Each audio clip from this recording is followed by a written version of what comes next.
There must be darkness before light can shine.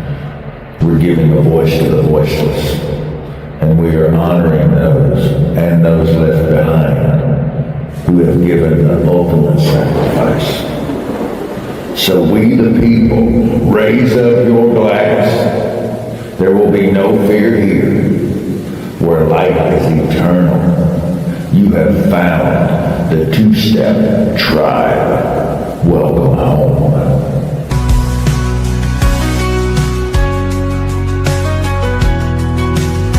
In the glow of a screen, with hope in our hearts, celebrating freedom, we'll play our parts.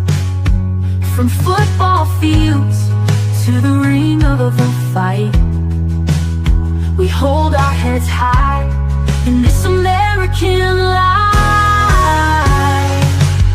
Raise up your glasses, a toast to the night. For service and sacrifice, we shine a light. With boots on the ground, we're proud and we cheer. Together we stand with no room for fear. Here's to the heroes remembered in song. With every sweet note, let our spirits grow strong. In unity, laughter, we'll rise and we'll pray for freedom and honor, come what may.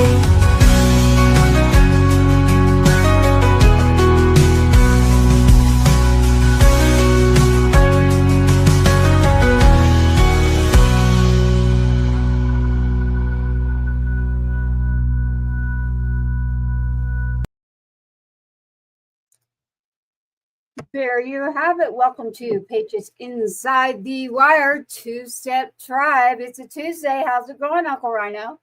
Going good, going good. We got a good show tonight. You want to tell them about it? We sure do. We have actually a great friend in the house. I met this friend out of the Dallas-Fort Worth area, and I swear to you, I had several people walk up and go, "Is that Chris Stapleton?" I said, "Come on now." He's too good looking. Chris is damn good looking, and our man, he's damn good looking. Yeah. Well, yeah. So we have CW tonight. And CW and I connected based on us both having a connection to military, but even more so, music. I don't know if it's more, but it's because of our history and backgrounds. But his music, literally, you're going to love it. So he is a Texan through and through, living it up. He will be there at the Texas Regional Radio Music Awards, everybody. I see you rolling in your comments. Let's like, share, follow, get everybody involved. Shout out to the Swamp, 107.5. CW Wooten is, I'm going to let him do it. The 20 Hands High Band, CW. How are you? Hey, what's up, y'all? How you doing? Doing good, brother. CW. Glad to have you. Thanks for having me. I always appreciate the invite. Well, we're glad you're here. You know, me, Texas Regional Radio Music Awards. I just love saying all the time. Texas Regional Radio Music Awards is coming up. And we have a good friend. We won't mention his name on air because he likes to stay hidden until you get to know him. But our good friend that introduced us, let's put it like that, said, "I want you to call with Uncle Rhino."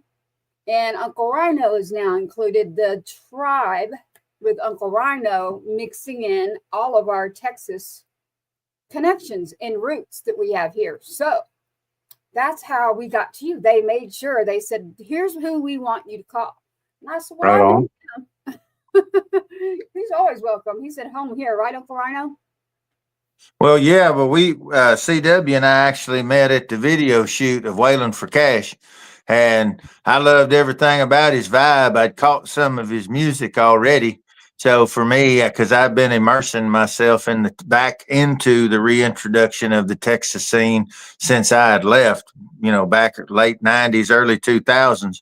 And then I re-immersed starting last November and kind of learning who all has risen since I've been gone and tracking. And I found a lot of really talented, really interesting people. And it just so happened I didn't have to go look for you. You showed up right in front of me and with your beautiful wife, and we had a great visit. She's an angel. You and I both married up. So congrats to women with with bad taste in men. That's what I'm saying. There ain't nothing wrong without kicking your punt coverage. Punching above your weight. All day. Yes. love that. Y'all are funny.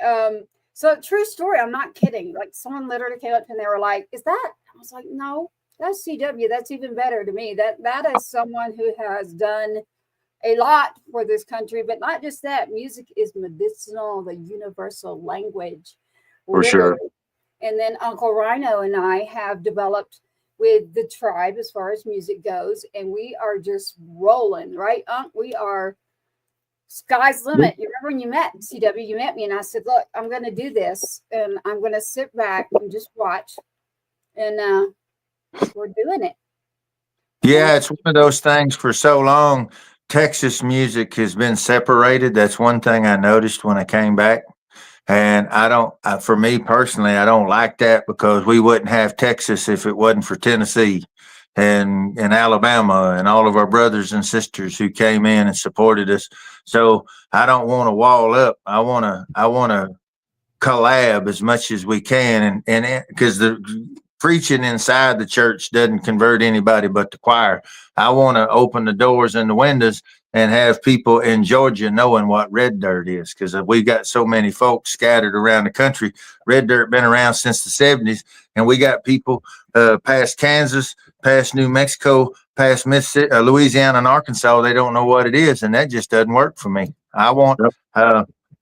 You can say I'm bringing Texas. You can say I'm bringing a lot of outside music into Texas, but then if you really know me, you know I might be expanding the state line of Texas to the Atlantic Ocean, and I might be doing the same thing, at least to Vegas on the others. I'll cut it off at the party town, but you know what I'm saying? I hear you. And because there's so much stuff that speaks to people, but they don't even know we exist. So it's time to start opening up our house. Let them come in and see. Educate them a little bit. Yeah. And vice versa. You know, the more new blood that we can bring in, you know, it just makes us better. That's how we got ZZ Tops, while we also had Willie and Waylon and George Strait. You know what I mean? That was my Texas growing up. And of course we still rode on Bob Wills too, but I mean, bruh, you know, you got Bob and ZZ. What? Right. Yeah, you're running the whole gamut right there. You're running from A to Z on that one. Yeah. You know, so I think we still got that in us. And I would love to see. I like a lot of the diversity that you're bending on your styles. I see you playing around with a bunch of stuff. I'm watching you, and I'm digging what you're cooking. I appreciate that. I you know, it's like you wouldn't want to eat the same meal every day. You like a little variety, you know, and you got to stretch yourself a little bit in order to kind of figure out some things. They like to kill me in West Texas.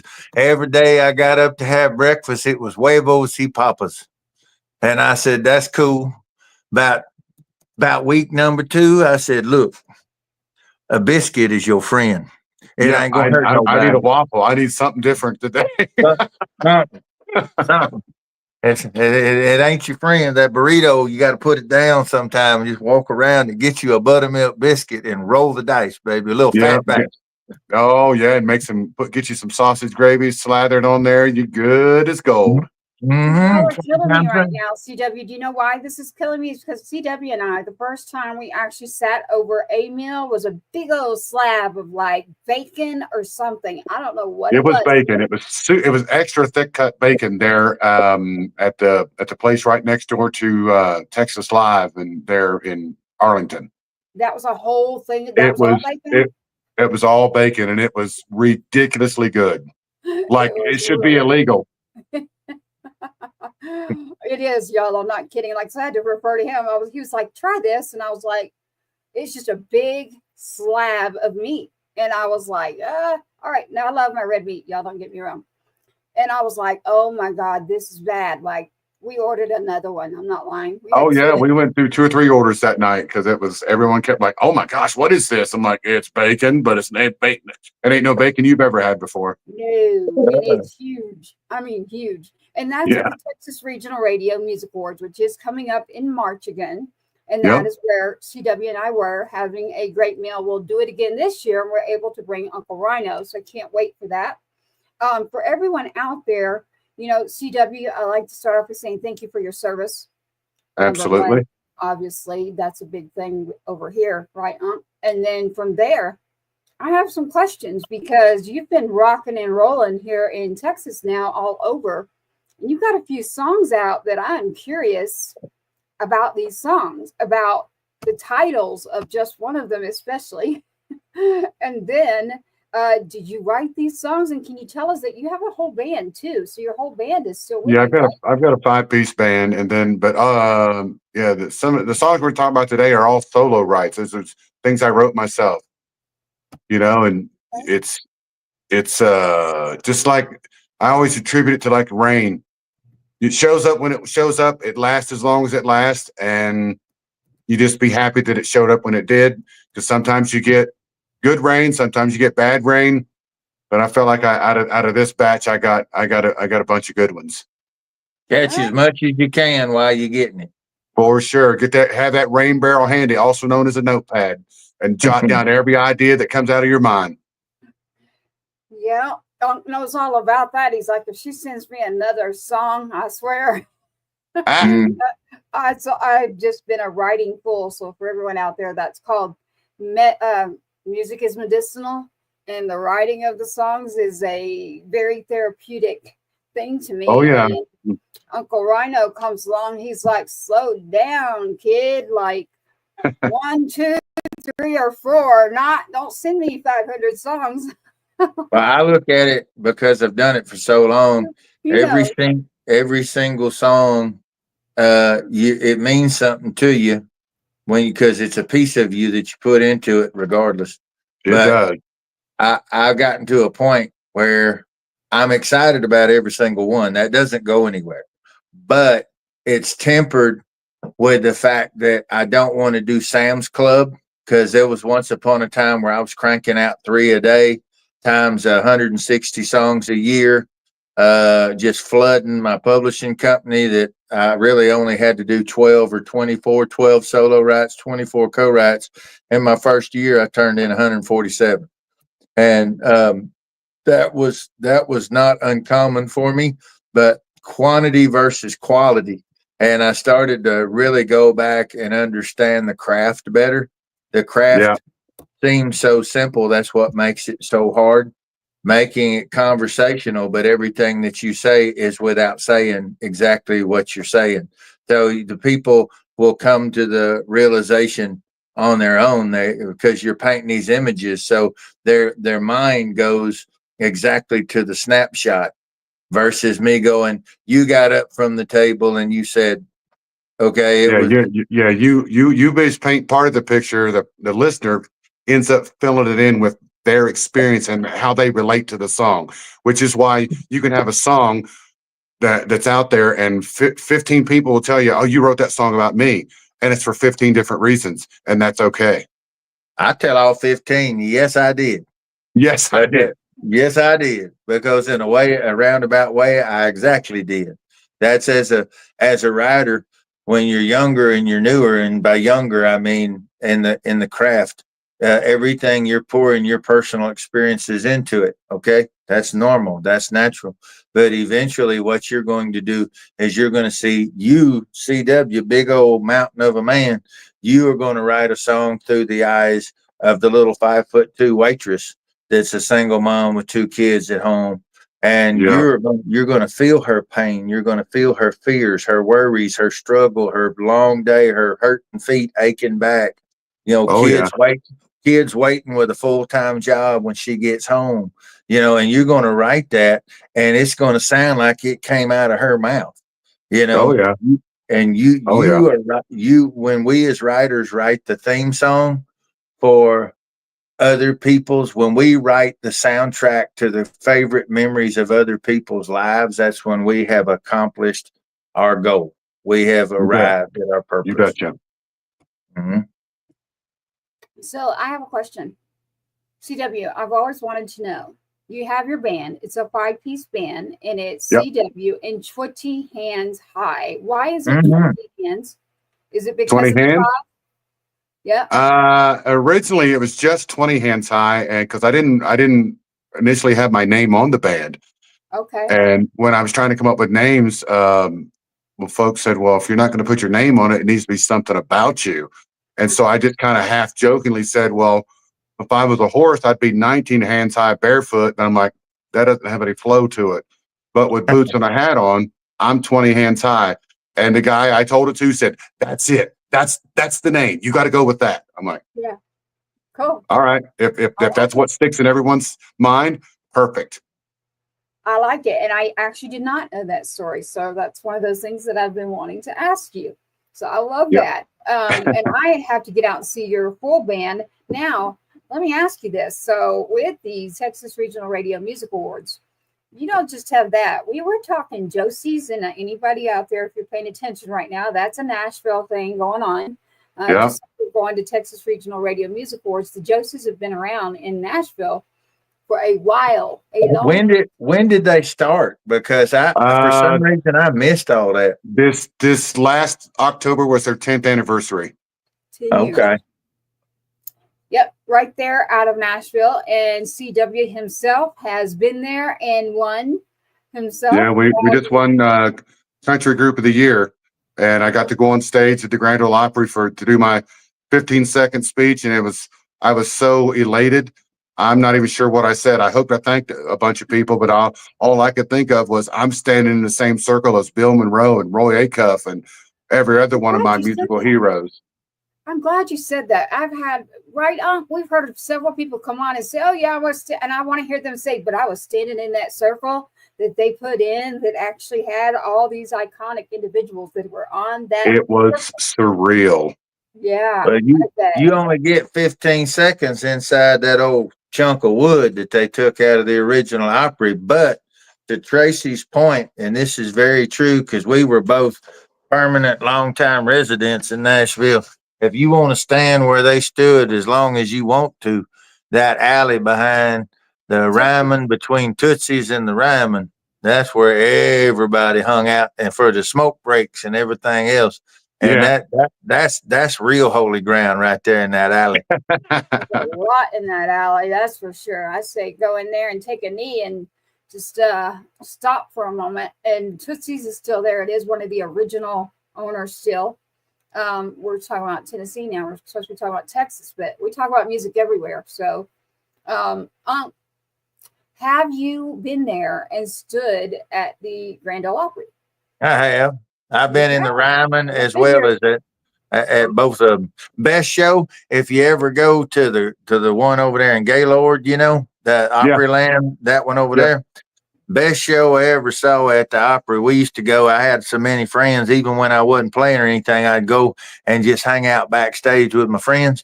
And one of my dear friends, he played for Ricky Skaggs, and Ricky knew me, and Ricky always would invite me with him. So we were just hanging out. I'm just sitting on the damn dressing table in the sitting there swinging my feet back and forth, listening to everybody talk in the dressing room, and Ricky Skaggs is getting ready to go on.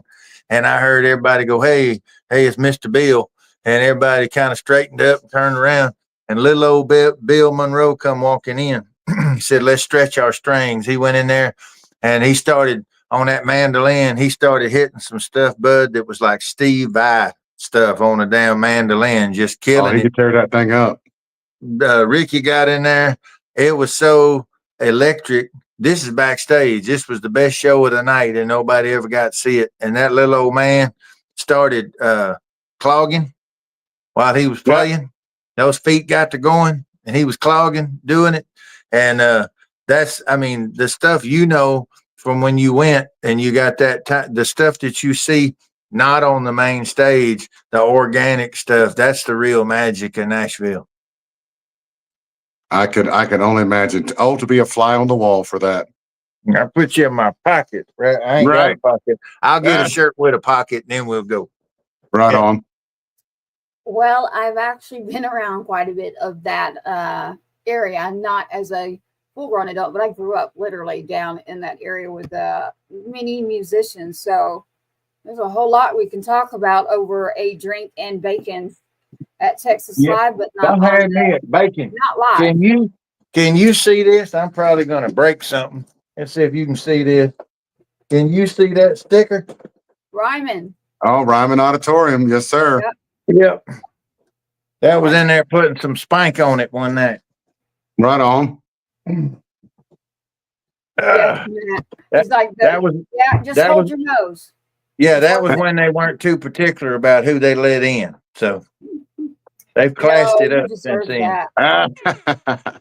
You deserved it. That we have Ryan saying, "Oh, with the smell." I'm like, you just hold your breath and close your nose because it is worth it to just stand there for me. Oh yeah. Maybe not others, but I want to because I know I grew up in that history. I grew up in those buildings. I did not like it when they tore it down and separated it, but Yeah. You know, I, for some one, things it's tough for things to remain the same, no matter what you're talking about.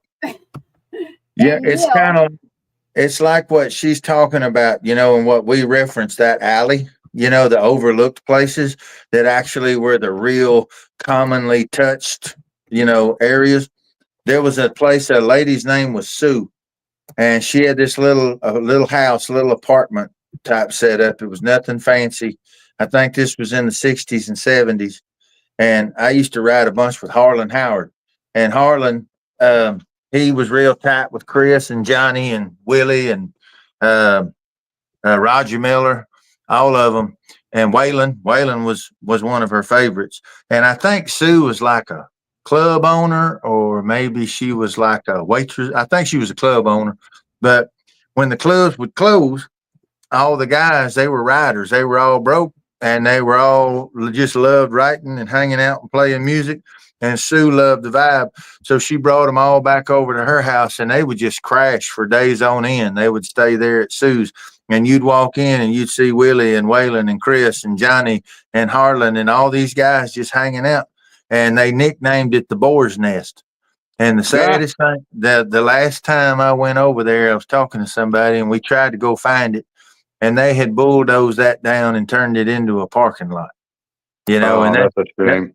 yeah, everything changes, but I mean, there's kind of Uh, a point where you're like, really, you know, yeah.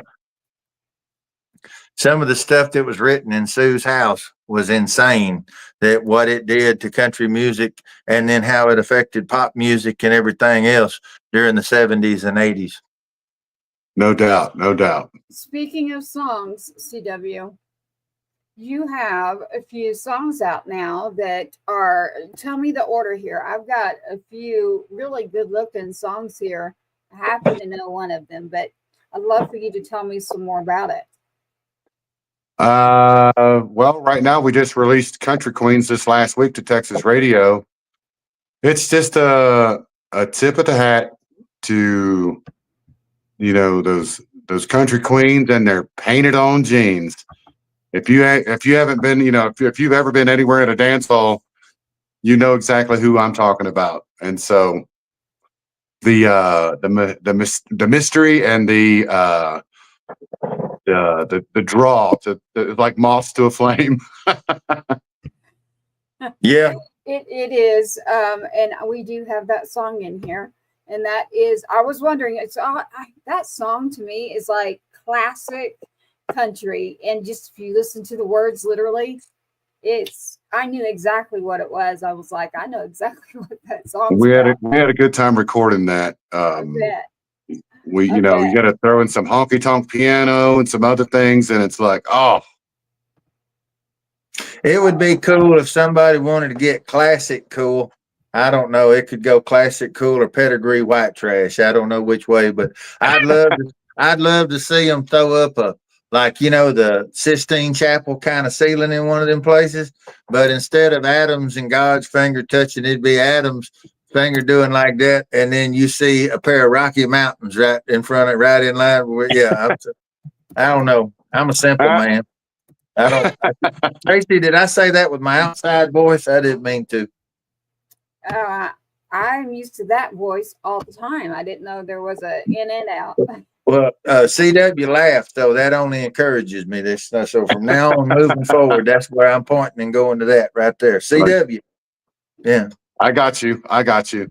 Okay, good. I'm we gonna making have sure fun, bro. our audience is having fun over here listening to you. So I am trying to hold it in too. I'm trying not to crack up at some of these people who are having fun with your conversation here. So, We have an audience now, a live interactive audience that tunes into the show, CW. So this show is a live broadcast, which is still with the Heroes Media Network. Actually, you'll like that.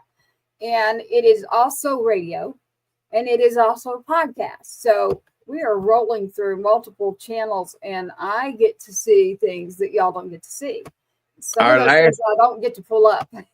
Our last social media 48 hours after the last episode, 48 hours later had, I think Tracy knows better than me, but I think it was like 249,000 viewers, something like that. Oh, wow. That's right. Yeah. That's fantastic. Congratulations.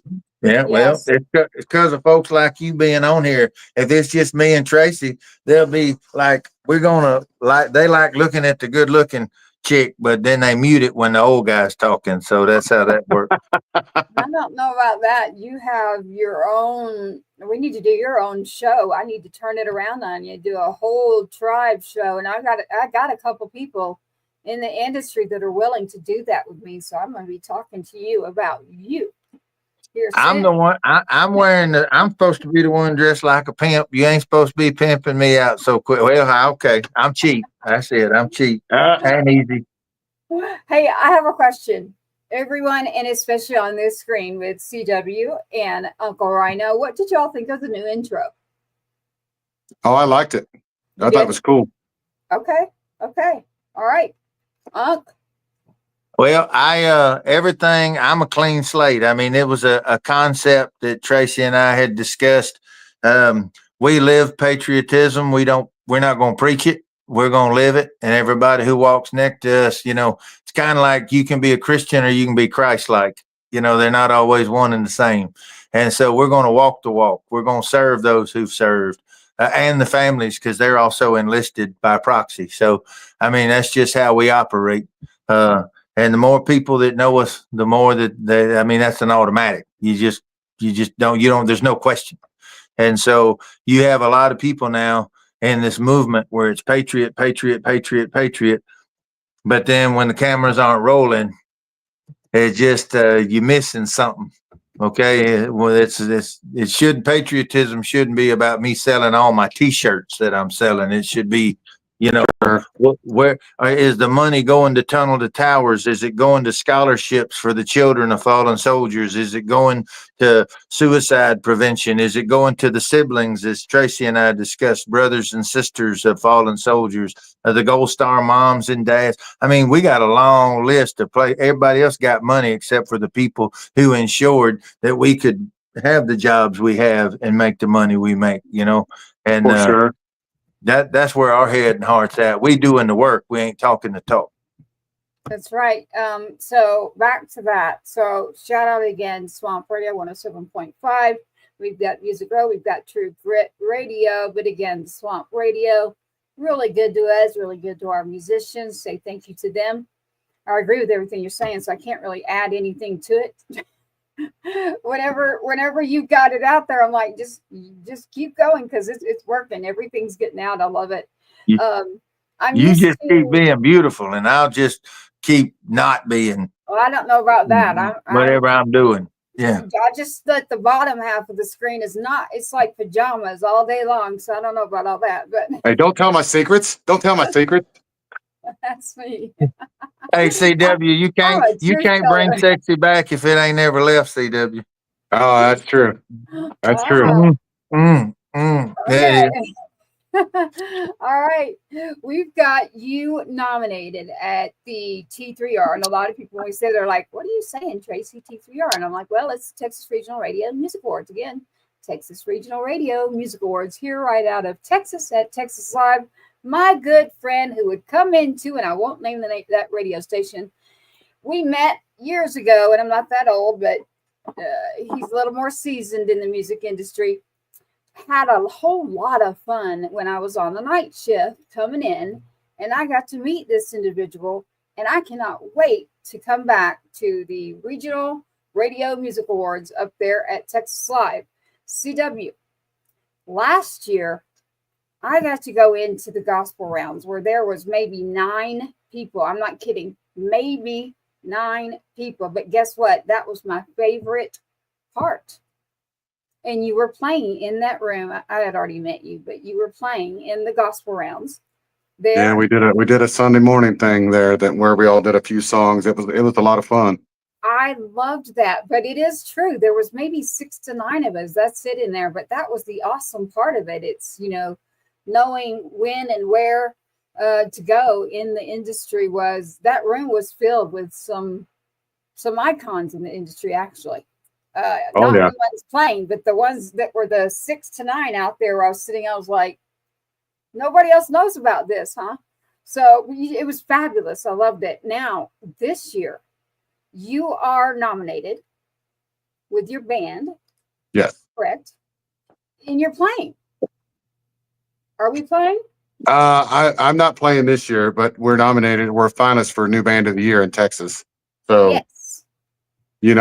I'm just glad to be in such good company, honestly, with the other finalists. So, well, it is that list this year it jumped like the notches on that belt. I was like, whoo, that's going to be a show. I cannot wait to get that lineup out too. So, so your band is not playing. You are showing up. I'll be there, but we're not performing for this particular show. No, unless they call me in the next month and like, hey, the spot just opened up. We got you. I'm like, okay, let's do it. They could do that. You know that, right? I know it's crazier things have happened. Oh, yeah, dude. I hope this year everything's like all great because crazy things can happen. Like, I just want everybody to be healthy, happy, and have a great show. And I am so happy for all of those nominated. We'll have a show coming out with Billy Joe Jones. After you, we will have Sonny Sauceda. Oh, yeah. Those are both great folks right there. Yeah, both. So we've got Sonny on next week, everybody, and then Billy Joe Jones the following week. So we're taking care of our Texas Regional Radio music nominees that are. We got Bubba Wesley too. We got Bubba Wesley too. Right on. Another good one. We got a lineup coming that is through the roof. I can't wait. But the cool thing is for us is for our true mission, to our point earlier, CW, that we were talking about, we're bringing in heavies like Manny Cabo from The Voice. We're bringing him in. We're bringing in iconic radio from the R&B and hip hop world. We're bringing in, Tracy got to meet Silent Sounds today. He and I co-produced a bunch. He was just up for a Grammy, hip hop and R&B out of Chicago. And so these guys are getting their first taste, their first exposure to Red Dirt. They're getting it through this show, and they're getting it through you. They're getting it through Katie Mim. They're getting it from Sonny. They're getting it from Chaser. They're getting it from Bubba. You guys now we're preaching the word, baby. I didn't hear any amens, but I wasn't wanting any. Okay, that's what I'm saying. Yeah, don't cry. Girls don't cry. That's one we just had. We got coming up for you. But right now, between you and Uncle RYANO, CW, I got 3 songs sitting here staring at me, and I want to know where you want to go first because I love the story. Oh, let's lay Country Queens on them. Let's get them all jazzed up right out of the gate. It's all up to you and up. I'm letting the guest drive. Okay. This man is capable. Better buck. Right. He's definitely capable.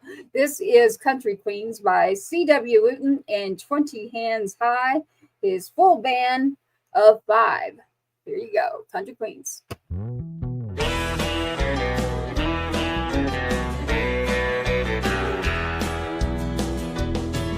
These country queens in their painted on jeans put all the boys under a spell. That $1 million smile we recall for a while, the crush we know so well. But we can't understand why they tease a man, but we're really beginning to tell. These country queens in their painted on jeans put all the boys under a spell.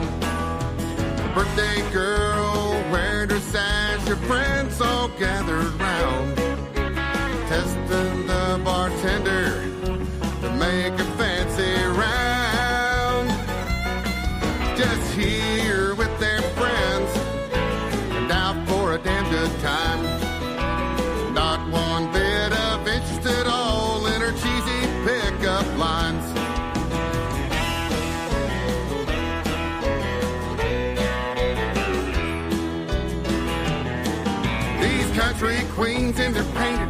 jeans, put all the boys under a spell.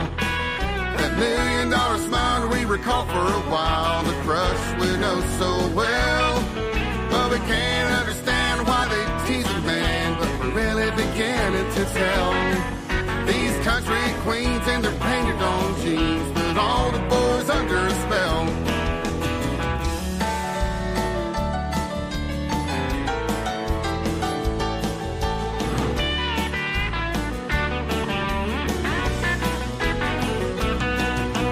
Bachelorette and the bridesmaids all dolled up and ready to roll, getting pics of their crazy time, that's their only goal.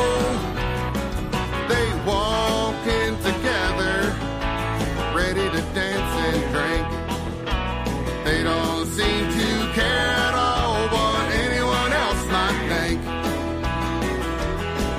If they end up at the Waffle House or a night in the county jail, depends on how many shots they've had, and only time will tell. These country queens in their painted on jeans, put all the boys under a spell. That $1 million smile we recall for a while, the crush we know so well. But we can't understand why they tease a man, but really beginning to tell. These country queens in their painted on jeans, put all the boys under a spell. You country queens in your painted on jeans, put all the boys under a spell.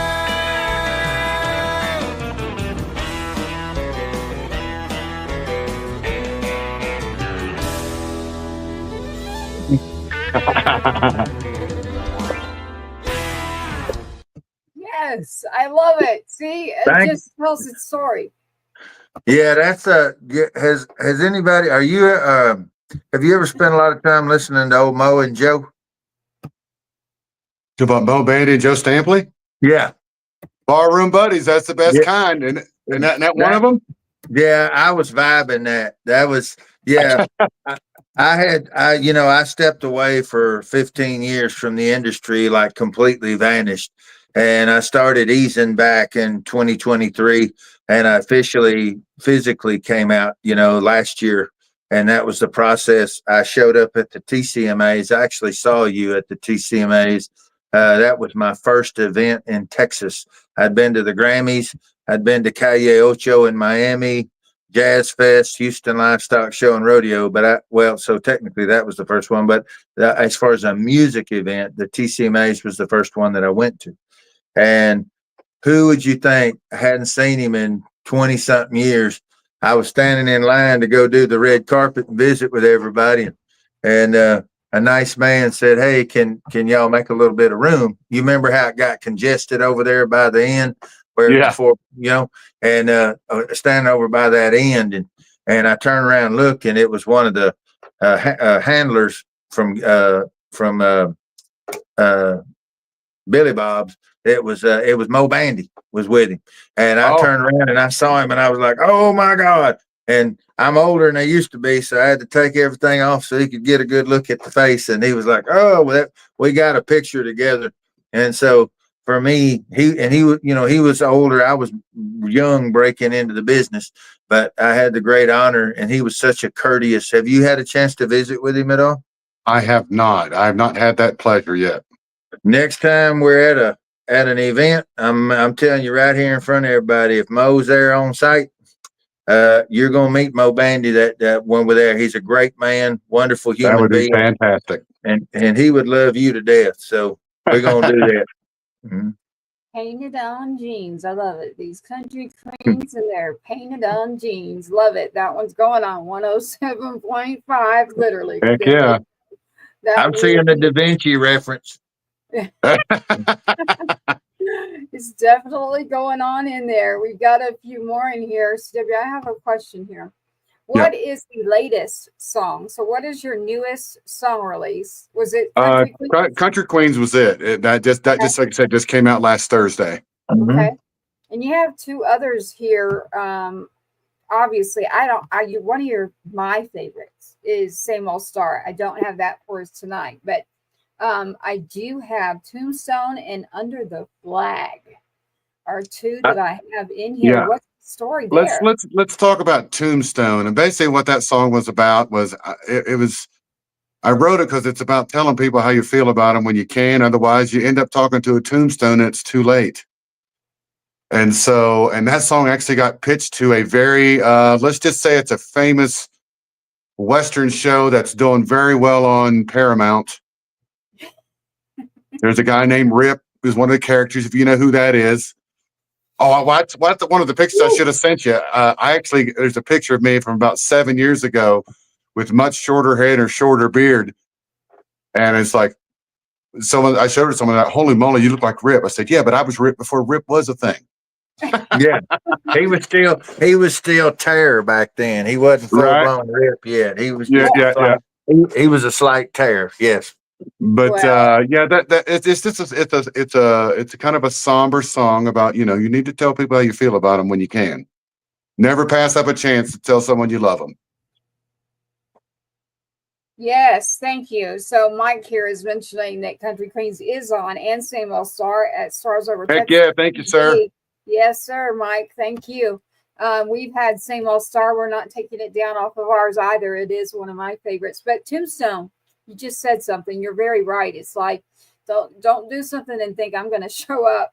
Yeah, never pass up an opportunity to tell the folks you love. Tell them you love them. Tell them you love them, or whatever it is you might need to say, even if it's hard. Go ahead. Even if it's hard for you to say. Yeah. Say it. Do it. Yeah, jump to it. I know that one for sure. So I'm fortunate that, I was able to do those things, and a lot of people aren't. And I know that can hurt. So you don't want that to happen. Yep.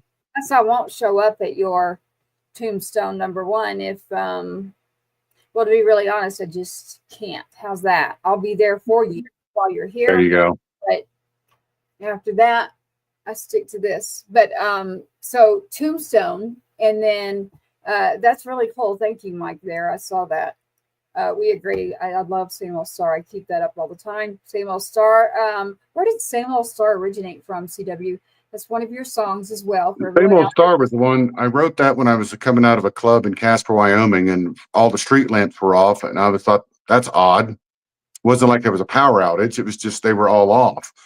But when you're in Wyoming and that, it's such a crystal clear sky, and you just saw billions of stars every direction you went.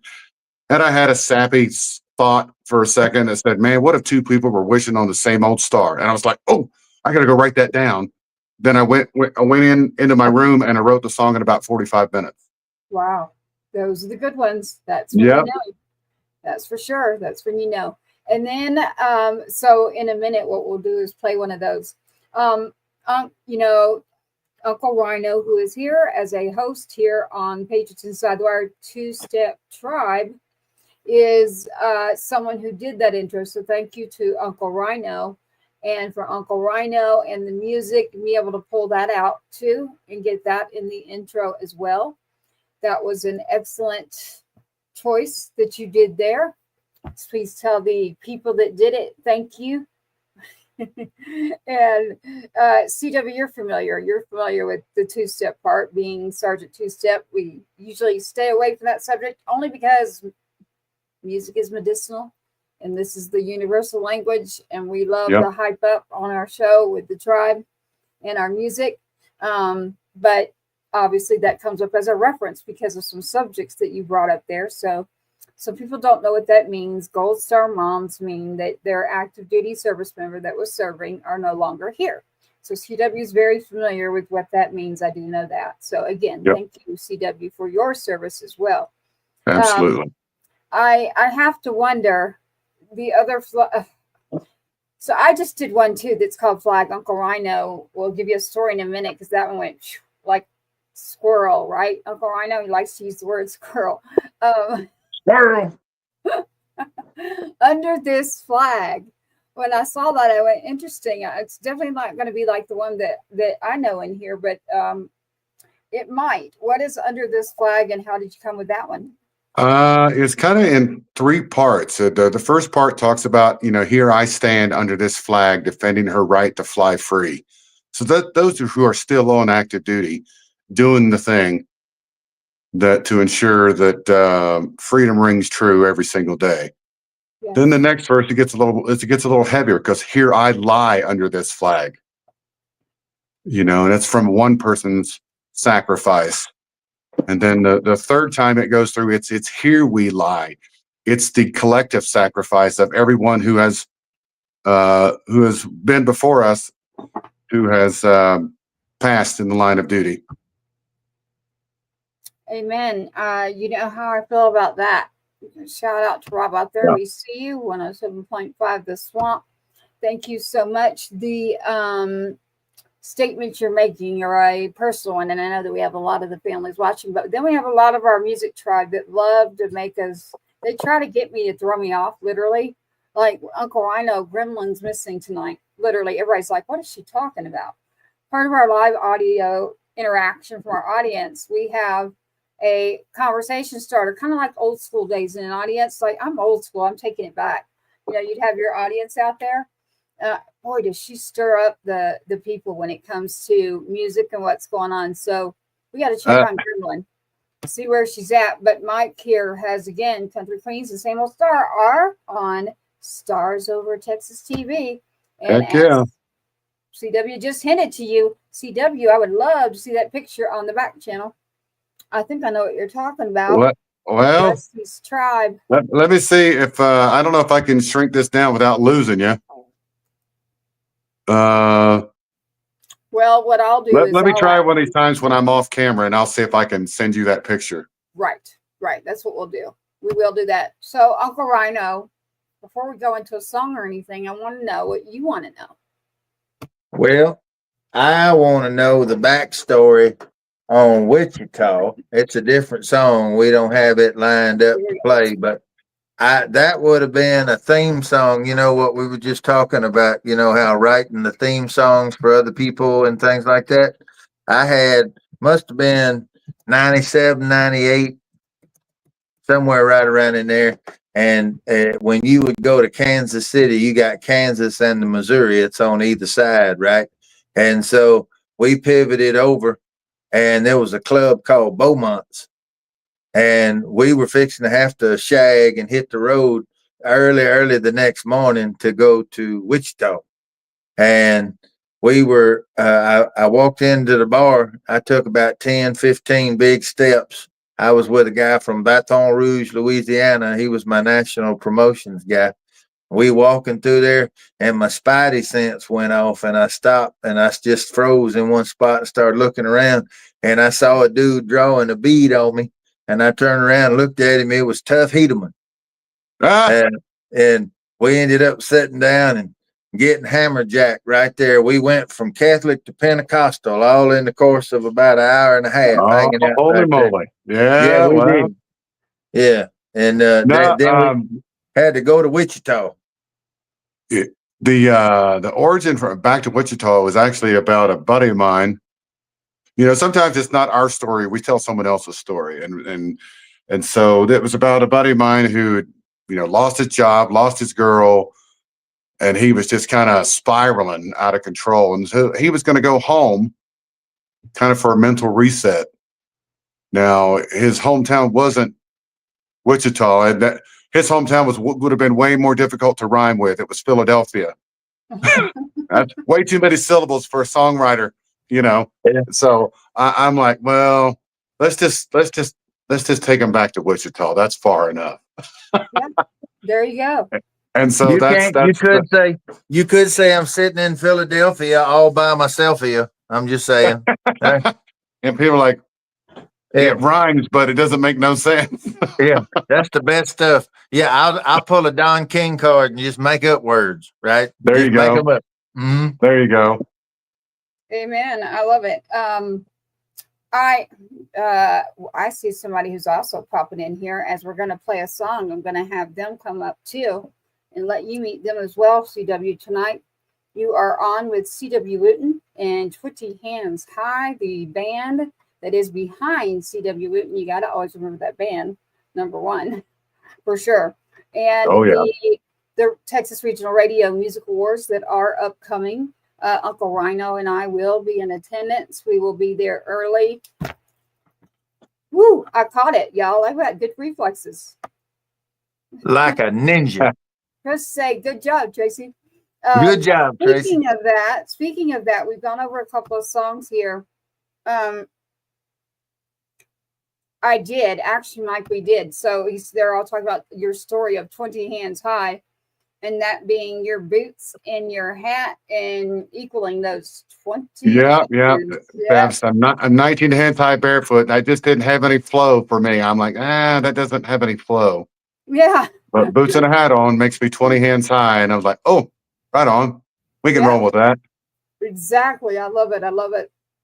Real quick, Uncle RYANO, do we want to go to the next song and then we'll pull up with CW a guest that we have that finally is able to come in with UCW, and we'll tell y'all in a minute. It had to do with the California fire, so we wanted her. She's part of Tribe too. So CW, you're part of Tribe. Hashtag Tribe out there is our music family. Everything from producers to, my goodness, the Billy Ray Cyrus episode, CW. If you haven't seen it yet, go watch it. Right on. You can't make that stuff up. Oh boy, the power went off in the house on the Wi-Fi. Roof was leaking. The storm was tearing up. He was in the car. We drove up to the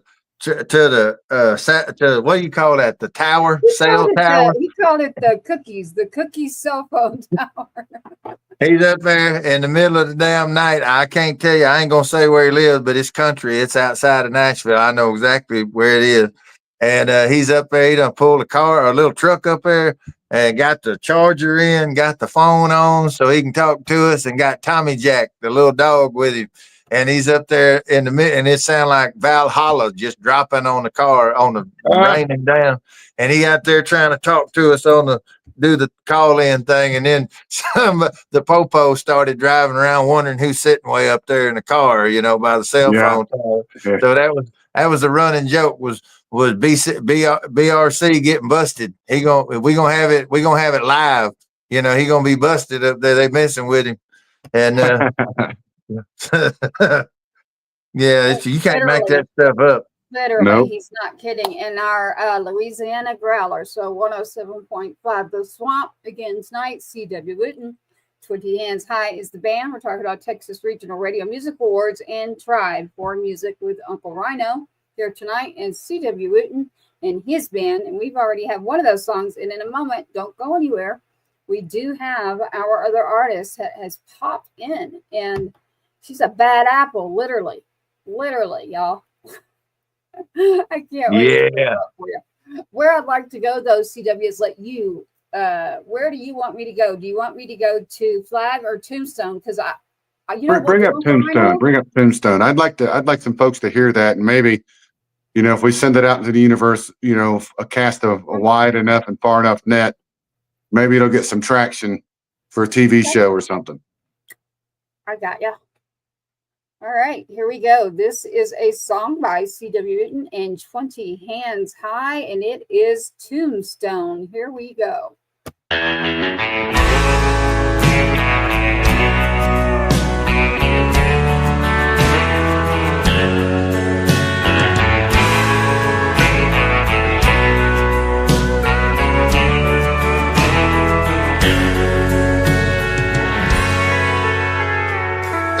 One morning, without a forewarning, your love was cold as a dawn. Later that night, remember, despite drinking, my feelings all gone. Why must you be so angry with me, doing my absolute best? You let me have it, drive me like a habit. Guess I'll never pass your test. Before I go quitting, please tell me something. Let me rest my weary bones. You and I ever get live back together, we sit at my tombstone.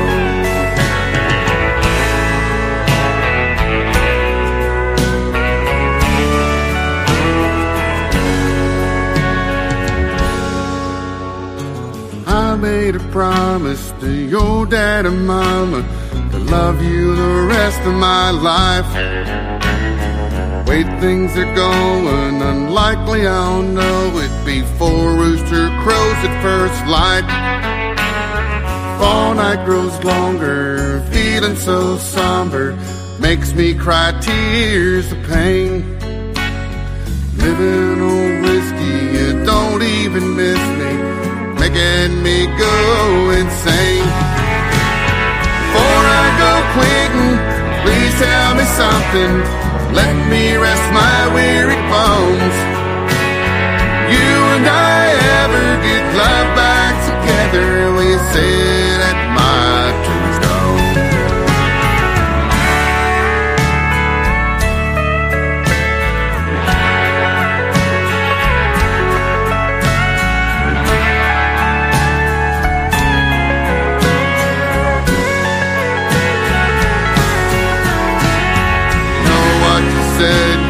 You wished I was dead.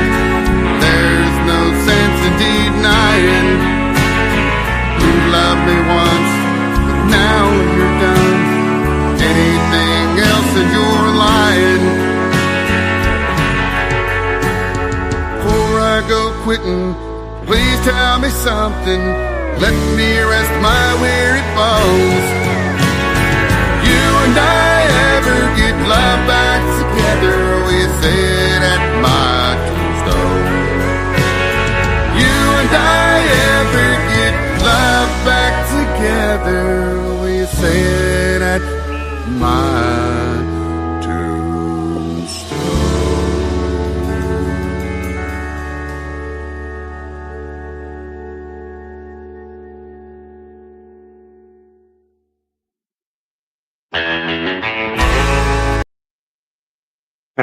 Too quiet, y'all are too quiet over there. That was a good one. That one hits you right there. Tombstone by C.W. Wooten and 20 Hands High Band. I love it.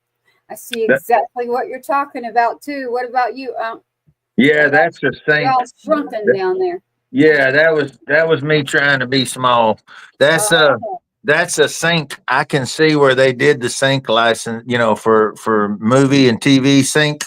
I mean, that's great for exactly what you're talking about. I've had some stuff in quite a few shows, TV shows, and things like that, and the stuff that you think would be an automatic based on the subject matter.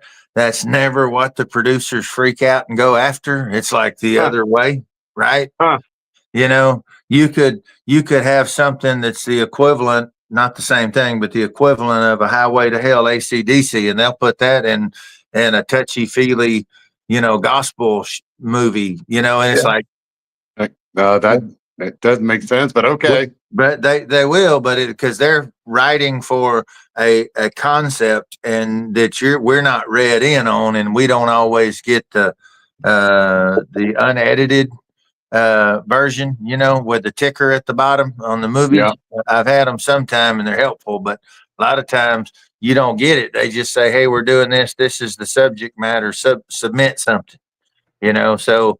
But this, I can hear this. Man, this stuff wouldn't even have to be that. I mean, I could see where this could be a New Jersey and a mobster, Sopranos kind of thing. I mean, it could fit on all kind of stuff, That baritone guitar is what really does it. It just sets the tone for that song. But you did really good. Your vocals are really good on it for the communication of that and the articulation of that. You did excellent. So Thank you, sir. It's complicated simplicity, and you spit it right out on the mic. Yeah, work. Right on. Mm-hmm. Thank you. I loved Mike's message up here because he's right. It also reminded me of a good waltz. That's a good one, Mike. Good one. Good catch there. I think the same thing. The song Tombstone by C.W. Wooten, and I spelled your name with a W there. I gave you an extra W there, C.W. So, but the song Tombstone he's mentioning reminds him that it would be great as a waltz, the actual song. So I actually agree with Mike on that one. And shout out, I see you out there at the swamp. Thank you, Mr. Rob. We got you covered as well. We've got Tombstone on. We have our next guest coming in with you, CW, not without you. As Tribe. we get into what's that? Tribe. It's all you're getting to meet your cousins, baby. So be Right nice. on. Yeah. You are getting to meet your cousins. While we do that, and I bring up, and I love to say bad apple when I bring up the bad apple in between that. For CW specifically, I think that we should play Flag that Billy Ray played on, and because he's going to understand that song, and I'd love to see his reaction. What do you think? Yeah. Yeah. It's we threw it together really fast. Tracy, this was something that I was really proud of Tracy. She wrote it by herself. It's a great job. And it was uniquely her perspective, no one else's. And Billy got inspired. He jumped on it. I'm just walking by and they threw it in my lap. And I'm like, oh crap. Okay. I'm running with the ball. And so when it's something that's that important and that meaningful, you can't drop it. So we did I did a little ad lib thing on the end of it. Got it with my partner, one of my big production partners, Brian Austin Cuevas up in Nashville. And we spun it out like that day. And so there's some things that we would probably tweak a little different, but big picture. But you keep telling on me that I'm singing and writing, and I really hadn't been telling anybody. But if you want anything that's going on with my music right now, you got to go to Uncle RYANO. So it's a secret I was keeping, and it's a secret no more. But I'm yelling it when I'm telling it. Okay. You do, and I am so happy. And I see Miss Bad Apple, and I got your message there, CW. We got CW Wooten tonight, 20 Hands High. We'll be seeing him in person here very shortly. Again, Mike, we'll get with CW to get my number. The messages back and forth with Mike. We've all been having conversations over here. Great one. CW with an extra W tonight. He's I gave you an extra. Extra. Double There dub. you go. There you go, CW. I just gave you a whole new symbol there. There you go. Right on. Here you go. This is Flag by, it's Gold Star Mom. Gold Star Mom, and featuring Billy Ray Cyrus with Uncle RYANO here. And then we'll be pulling in Bad Apple LA. Here you go, CW. We want to see what you think about this one.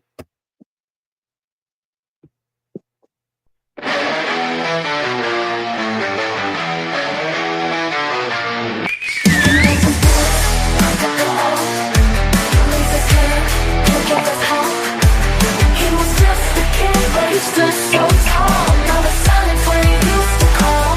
They handed me a flag, folded and tight. Said it's for the brave, said it's for the fight. But I don't need a symbol, don't need the lines. I just want my son, I want back my time. I got a flag, but I want my son. Tears on my face, but the world moves on. Why do they keep acting like nothing's wrong? I'm screaming inside while they play their songs. I got a flag, but I want my son.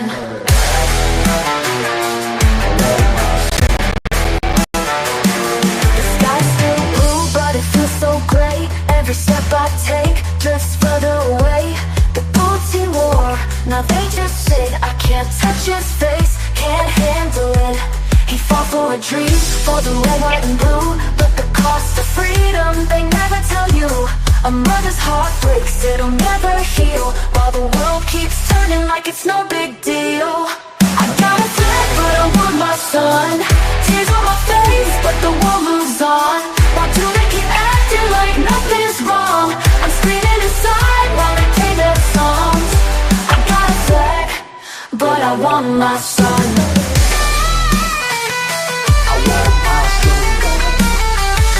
They don't see the face when they salute, don't feel the hole in my roof. They talk about honor, they talk about pride, but who's gonna hold me when I cry at night?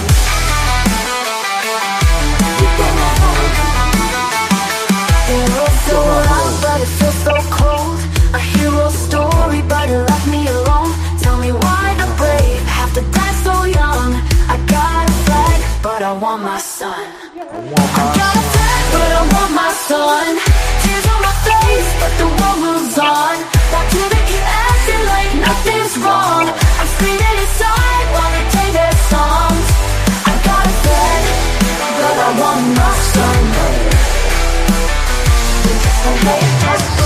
he took the oath, he gave his life, and I lost my hope. Folded tight in my trembling hands, a piece of cloth I don't understand. I got a flag, but I want my son. I'm just a mom who wants her baby back.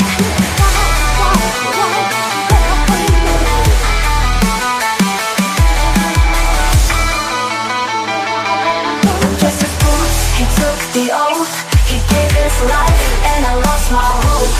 Folded tight in my trembling hands, a piece of cloth I don't understand. I got a flag, but I want my son. I'm just a mom who wants her baby back. How do y'all like that one there? That's a is banger right there. with Billy Ray Cyrus and a Gold Star Mom. That is Flag, CW. What do you That's think? a banger right there. You like it? Oh yeah. You know what? You just said something. Hey, can I show it? Show it. I'm like a kid asking for permission up here is what I feel like. That's strange. All right. I've never asked for permission before. He said, that's strange. That's I strange. have never asked for permission. No for more anything. Twinkies for you. No more Twinkies. It's too No. close to bedtime. Yeah. I do like my sweet shell. Yeah. We got, There it is. yeah, we go. Star Spangled Bangers. There you go. There you Music go. Right Publishing on. Company rolling out CW. That's where you'll find the Gold Star Mom. There we We- go. We have a series of collabs coming up. They're pretty amazing. And we're bringing in, hello, beautiful. We're bringing in all these folks from all the genres, as well as crossing the genre of red dirt in Texas and mainstream country. And we're bringing everyone in and collabing. A mutual friend of mine and Ella's, Malik Youssef, and I wrote a song called "Change It," and it has a beautiful black gospel choir in the back, while it's got the Queen "We Will Rock You" vibe going through, like Madison Square Gardens. And we've already tapped. They know who they are. We've got a cross section of Texas and country soul, and we're all coming in on that first one with a rock band all together, 5-way collab, and we're continuing the process on over through Texas music, all through country music, red dirt, Americana, hip hop, R&B. We're continuing the American music fusion, American music by the people for the people. So anyhow, we have a beautiful goddess that has just come sliding into home plate here at the tribe. I would like to welcome the one, the only, the gorgeous, gorgeous Bad Apple Ella.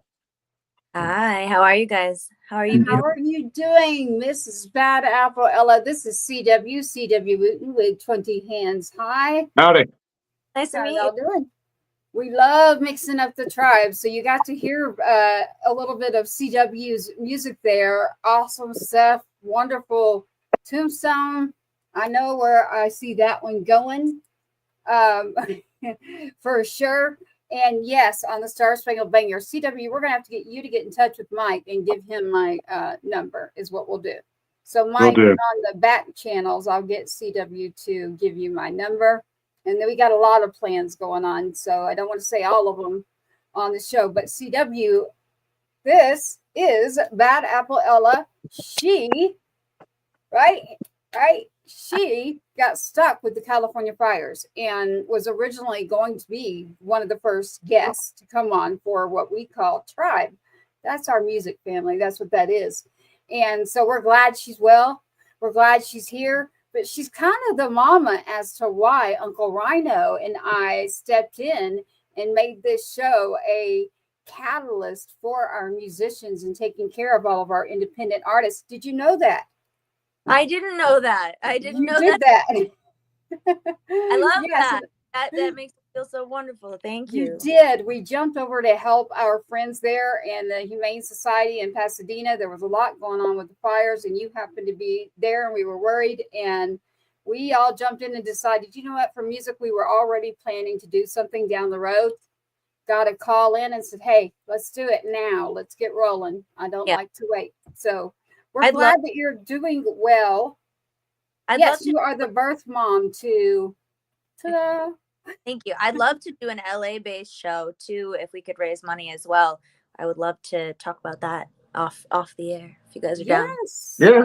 Yes. And Well, we're going to connect. We need to connect all. We actually, so just bringing everybody, you two into the loop. And I don't know what we've said because both me and Tracy both are chasing rabbits right now, just chasing our own trailer hitch. But the thing is, yeah, really. But it's, we had an offer, we had an opportunity this last week. We were contacted by a dear friend. You know, one of my partners, Mr. Barry Coughing with Springboard, and we had interest from one of his contacts and us. They want us to submit this content for a new Roku channel. So that 4 episodes deep, and we're about to be rocking us a Roku channel with the tribe. And Right on. I don't see where, because it happened so fast. Where we started, Tracy and I, literally, this is the 5th episode. And so 5 weeks ago, 6 weeks ago, from the time of Tracy and I just talking about it to waboom, we basically booked all the way through the summer, going through the summer into the fall. And that got crazy. So, because you never want to go too far out with this type of show because everybody's schedules are fluid. So, we said, okay, let's roll out another day. So drum roll, Tracy. I'm better at the other instruments. You do that part. Okay. Yeah. We're fixing to roll out Two-Step Tribe Thursday. Yes. Nice. Yes. And you'll have sitting there. Wednesday Warrior right in between the two. Yes. We still have our Wednesday Warrior show, everybody. So we will be here tomorrow night. Tune in. We got Bad Boy Leroy coming. We've got Bad Boy Leroy on a Wednesday. And did you know that he is a service member, CW? Do you know what I'm talking about?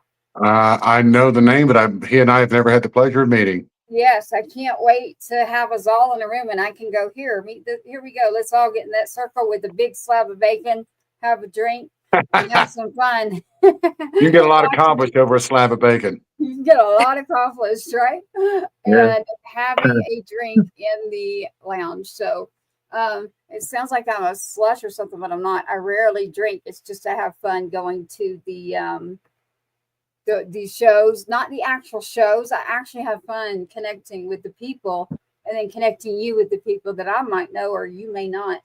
So I can't wait. And if Mike, I don't know if Mike's going or not, CW, but I'll be able to answer all of his questions in person.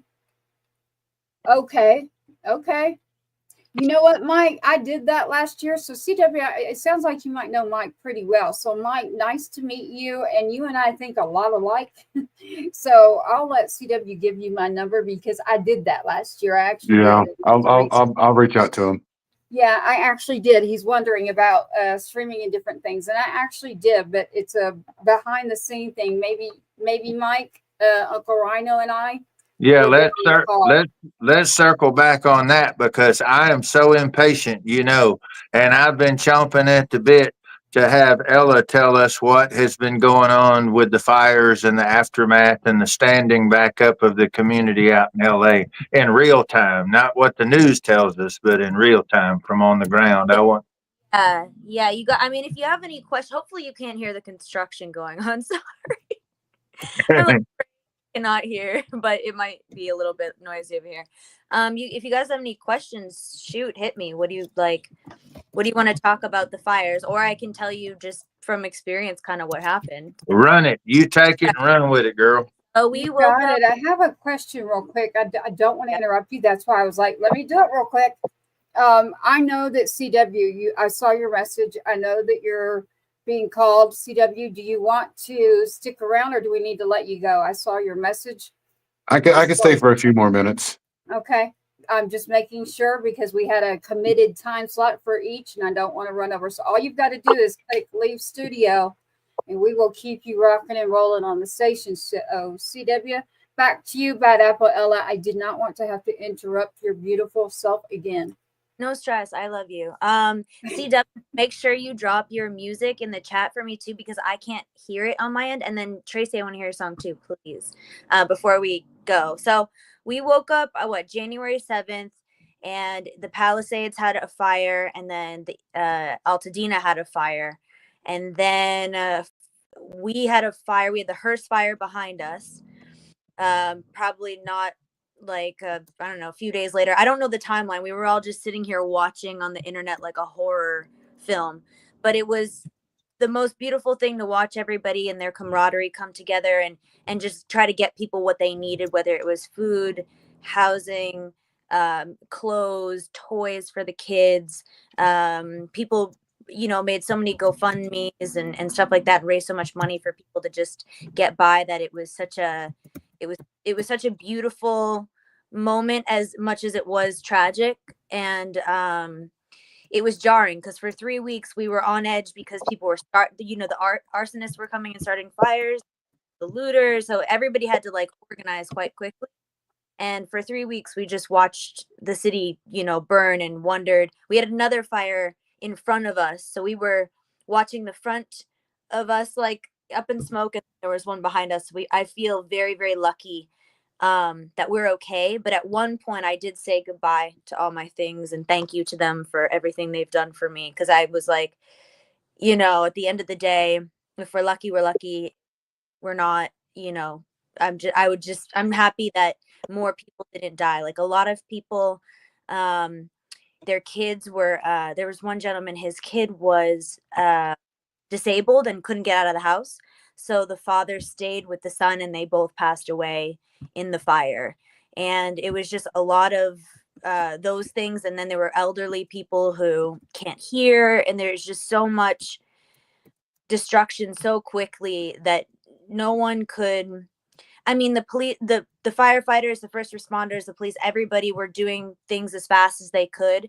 But even in the Palisades, they had run out of water at one point, and businesses were only staying afloat if they like ordered their own water trucks, and houses were only staying afloat if they had maybe sprinklers on them, or they had no foliage around. They had a little bit more of a chance to kind of survive there. But it was one of the saddest things I've ever seen. And we see fires every year, and so that's normal for us.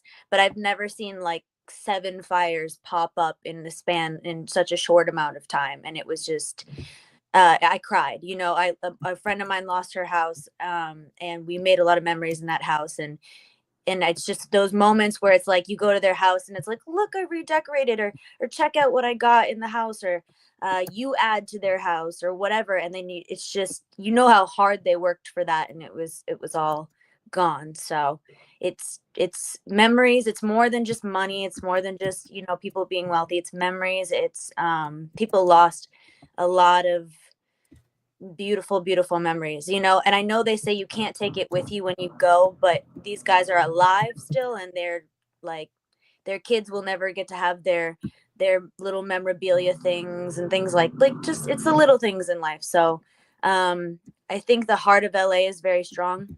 I think I wish we didn't have to face tragedy, like this.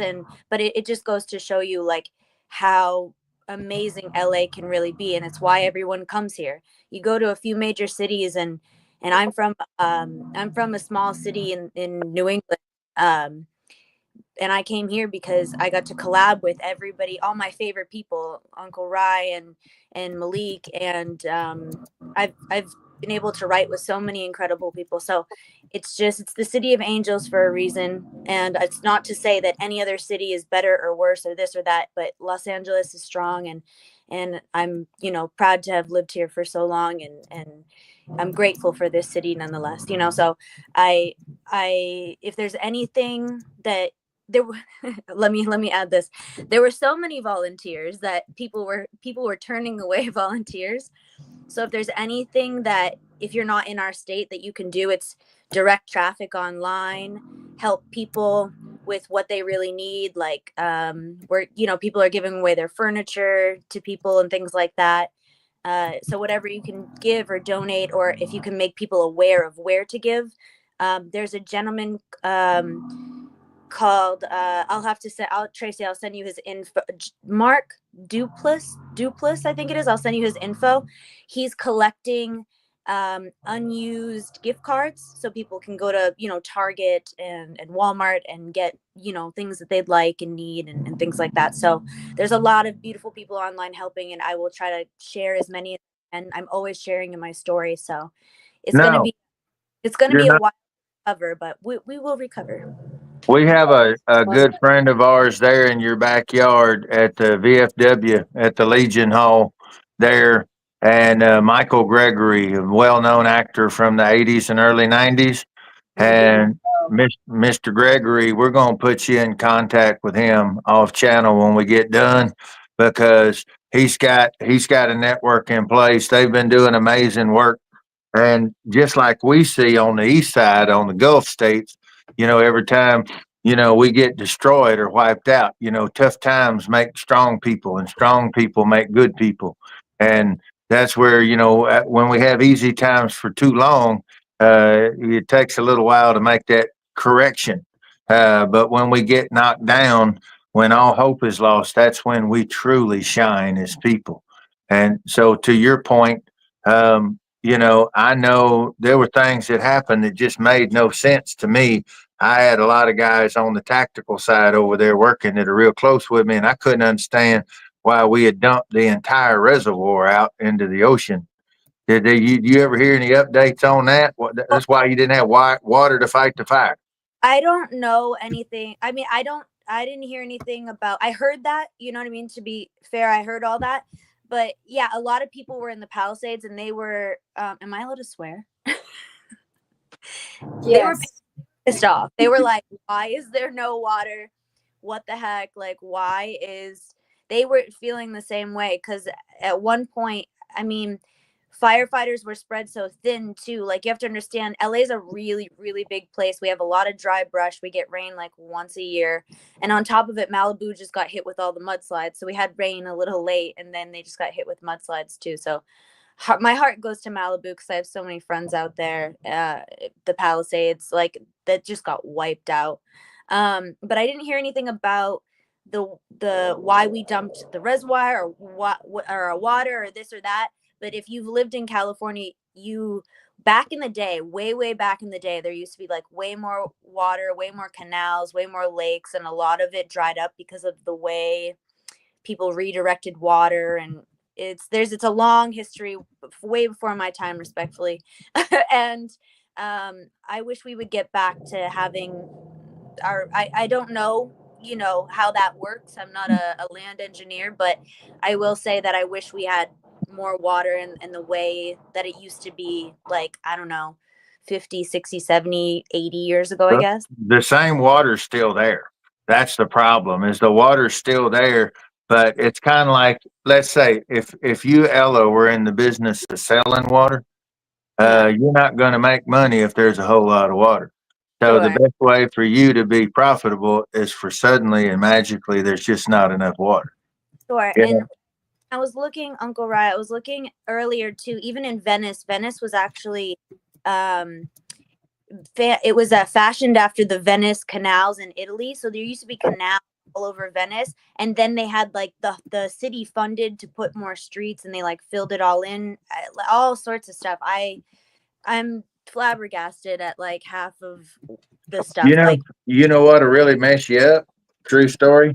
And What? you and I hadn't talked about this in private, but you know, I was heavily involved with Maui, and the parallel with, there's a lot of parallels with California and Maui, and everybody who bring them up they get thrown in the tinfoil hat category. But right before the fire broke out in Maui, all the water was cut off and nobody could fight the fire.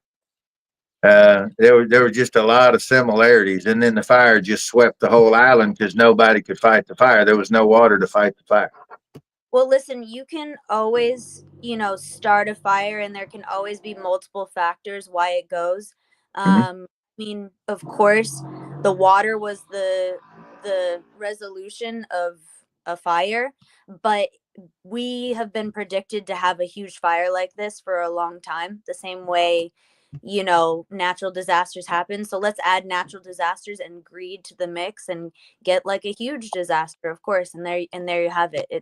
It's nature and people and all the things. And I think the conspiracy stuff, like there's always truth to everything. There's always people who want to see stuff burn. They like bleed for chaos for some reason. I don't know why.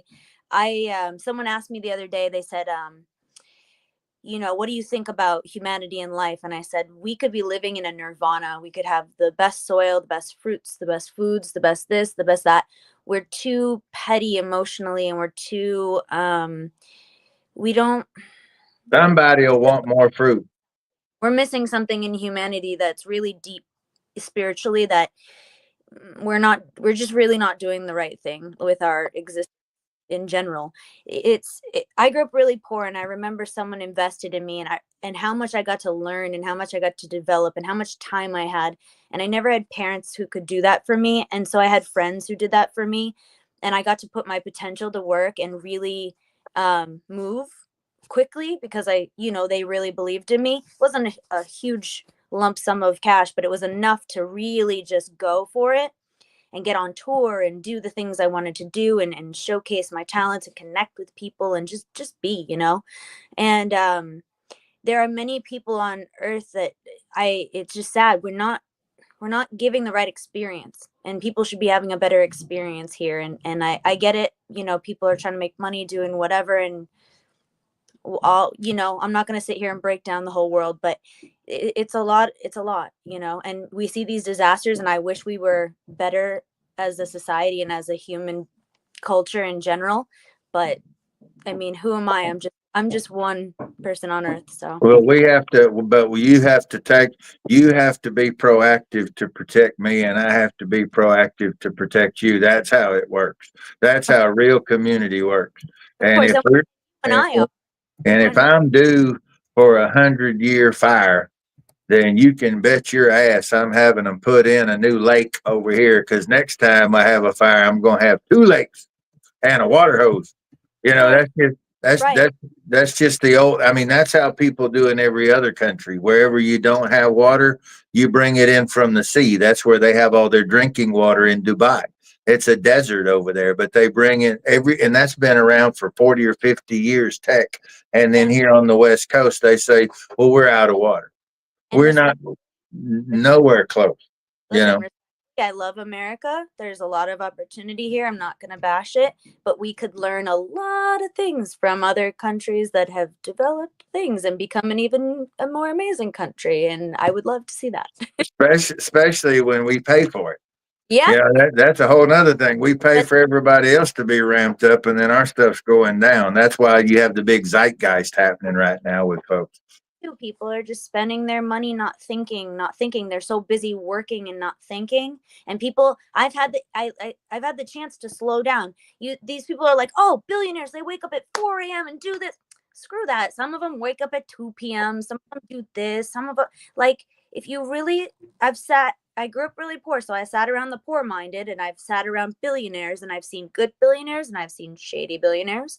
And it's, you know, I've seen people with integrity really, really make sure people are okay during, you know, housing crashes, inflation. I've seen really wonderful, wonderful billionaires. And then I've seen a lot of people who just don't know how to flex their power and insecurity together and are an absolute chaos disaster on the earth and are the greedy ones. You know, it's, I don't know. I wish I have no answers. I'm going with the experience and taking care of my people as best as I can. And my mom always said that. She's like, take care of what you can take care of as you go. And I think that simple concept is all we need to tell people, is like, if you can just have TLC for 3 or 4 people, add more, see how much you can take care of. Obviously, take care of yourself too, because you can't take care of everybody if you don't take care of you. You know, just being wise and moving about the earth. I've been in the presence of many, many powerful people, and the way you respect and move about people too, it's so interesting. You have these people who are stuck in one spot. Like they don't travel like you or Tracy or I, and they realize certain things. It's a big life. Like I said, I can't pinpoint anything to one thing, but as far as water goes, we need that to be human, and for anyone to cut it off or sell it bothers me as well. Somewhere. I agree with you 100% on all that. And even our listeners right here, I was trying to make sure we kept up with them as you were talking. And the biggest one, I want to say one of them that sticks with us all the time, she's sick right now. So we hope you get to feeling better. But her biggest thing she's saying is like no water by an ocean. I'm like, yeah, I know. And then I wanted to make sure. So Michael Gregory is with Hollywood Post 43. And that is a post for the veterans, and they did a lot of work. Then they got the Pasadena Humane Society and World Kitchen in there, and it really came down to the people and the firefighters. So the parts that I know are because we ended up doing a story, and it is the night that you were supposed to be on Bad Apple Ella, literally, and you had no power. There was nothing there. So Michael Gregory, through a friend of mine, decided to come on. And this is RoboCop, Total Recall, General Hospital, but they asked me, and I'm like, I remember like RoboCop, Total Recall, and then Unc jumps in. He knew all about like who Michael Gregory is, and still as it stands for, I know as far as him being a veteran and his voice work, but I had no clue that we were sitting there with RoboCop, Total Recall, and part of the Rat Pack. Boy, if y'all have been a part of that private conversation, that'll go down in history. So actually, so it was very unfortunate. We decided to drop everything we were doing for the music, for the people, for anything to do with the show. Doesn't matter the subject. We dropped everything, literally, and decided to figure out how are we going to help the animals? How are we going to help the people? What do we need to do to organize everything? And that's how we ended up with Michael Gregory. And that was the night you were supposed to be there. And then everything just went out for you too. So Uncle RYANO, to his credit, I gave him a call and I said, listen, I've got Michael Gregory coming in. I want to do something about what's happening out there with the fires. Why don't you jump in here? And he's like, oh, he didn't say heck yeah. I'm not even sure what he said, but he was on it like from the get-go. And from there, we were able to reach out and help people. And it's because when we were talking to you and then I lost you, I was like, oh no, I can't even reach her. There's no power because I was already talking with other people. It was crazy. Like our Wi-Fi we had power at one point. The Wi-Fi was out at one point. Things were just, I don't know if they were like testing things or whatever. My roommate put sprinklers on our roof. It was super funny. And then all the neighbors were like, do our roofs. And the weirdest thing about living like in an HOA is the HOA department doesn't like anything out of place. That is the strangest thing I've ever encountered. Ever. It's like it's unnecessary, like for an aesthetic to take over safety. You know what I mean? Like, oh, they did not like the sprinklers on the roof. Like the HOA will complain if you have a trailer in your drive too long and you paid for your house, and yet like what? Like that doesn't make any sense to me. We squirt the HOA person with the water hose all in the everywhere when they do that over here. We call that a redneck baptism. It's actually very redneck. I'm proud of you. That's very redneck-alicious putting the sprinklers on top. That's mule sense, boo. I'm proud of you. Well, because I live roadie and he does major touring, so me and the homies are like, we live with a few roommates and he happens to be a roadie. We've known each other forever. And he'll set up a whole stage for us in 2 hours. He was like, got the sprinklers, got this, got the hoses, and we soaked the whole house. And it was just like, it gave me like 5% of feeling better. I felt 5% better. Right. Hey, what's his name? His name is Jeffrey. Jeffrey for governor. Okay, I'm telling you right now, Jeffrey for governor. He shows up and he has a workaround for problems. He doesn't go, I can't. He runs in there with sprinklers, people. He will handle his business. He's the one doing construction downstairs right now. I was like, you guys, I'm going to talk to Tracy and Unkin at 7:20. Don't make any noise, of course. Of course. Pow, pow, pow, pow, pow, So pow, the pow, pow. opposite happens. Yep, that's how it works. That's exactly how it works. So Bud brought up an interesting thing. So we have our viewers, our audience that interacts with us, and they're always with us. I know they're not feeling well, but did you see this comment that she has here? Hold on a minute. She has this one, and it is actually about, I'll just say it. It is about Nestle. Did you see that? Nestle knowing about water I know rights. that, and she's right. In the Yes. 1970s and early 80s, Nestle bought up all the freshwater rights. So my question is, who gave them the right to sell the rights? Who has the right to sell the rights? No government entity. Nobody has the right to sell. Right. That's been common knowledge for a long time, but they don't make it public. And since the news will refuse to report it, the people don't know. So the people won't ask a question if they don't think they have one. Right. So I want to get out of the narrative of the tinfoil hat. That's something that like decades ago, people used to like blackball people and shut people right down. Conspiracy theorists nowadays are more, since we have the internet, people talk more. Like, let me kind of go left here and just kind of make an analogy. I knew somehow when I was a kid that SpongeBob had like some kind of political something to it. And then as I was older, it was because it was about an island that had like chemical I don't know if it was like bombs going off or they tested some chemicals. So they made like a show about if the chemicals went in the water and there was a sponge and a squirrel who was scientifically checking out the city and all that stuff. And I've always been a huge fan of SpongeBob, but there's always a little truth to something somewhere. And I want to just kind of recreate the narrative too, because when I was a kid, I also was taught that, you have what's called like moral rights, moral laws. You're a sovereign human being. You like people who are authoritative and come at you and expect you, like I said, to sell your, to go buy rights for water or do this or do that or tell you what you can't do. Laws change every year. And so I met some billionaires called Frank Lorenzo Fertitta. And Frank and Lorenzo, their father, started the Station casinos in Las Vegas. And they loved me. I worked for them and I never followed status quo. I was always very much me. It pissed off the people who were kind of faking it around them. And I was just very authentically me. So Frank invited me to dinner and the whole casino was very pissed off, but I had a lot of tenacity, as I still do. And his father would make the boys be bellmen and work in the casinos as kids, and he taught them really hard work. And as their father was dying, the UFC was up for sale, and the UFC was like a laughing stock at this point. And their father was like, "Don't buy it, don't buy it." And the brothers went in with Dana, as you know, and they bought it, and then years later sold it for $3 or $4 billion. So, but what they did was they made it a respectable sport. They went to New York. They got certain laws changed. It's the same way that prohibition went through, the way cannabis is legalizing now, the way many more things are coming that I don't know if I can say or not, so I won't. But You can. This is a non-political broadcast. It really is, and it's a non-fear. There's no fear here. So right.